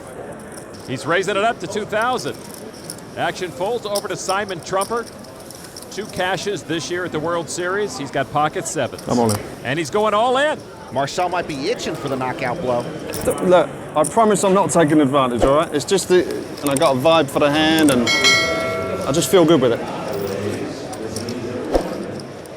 Talking with me? Is he talking with me? Marcel does a Travis Bickle impersonation.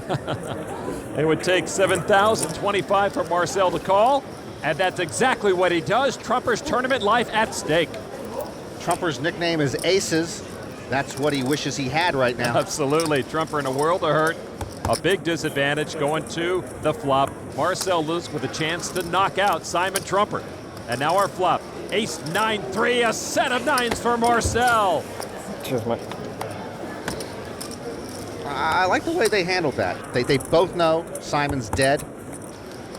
He would need running 7s to stay alive in the main event. A 1% chance for Simon Trumper right now. The turn card is a queen. Nice. Trumper's drawing dead, and he is gone from the main event. And Marcel's unwanted sidekick I feel like I can get a podium next one. is knocked out by Marcel. So Trumper makes his exit.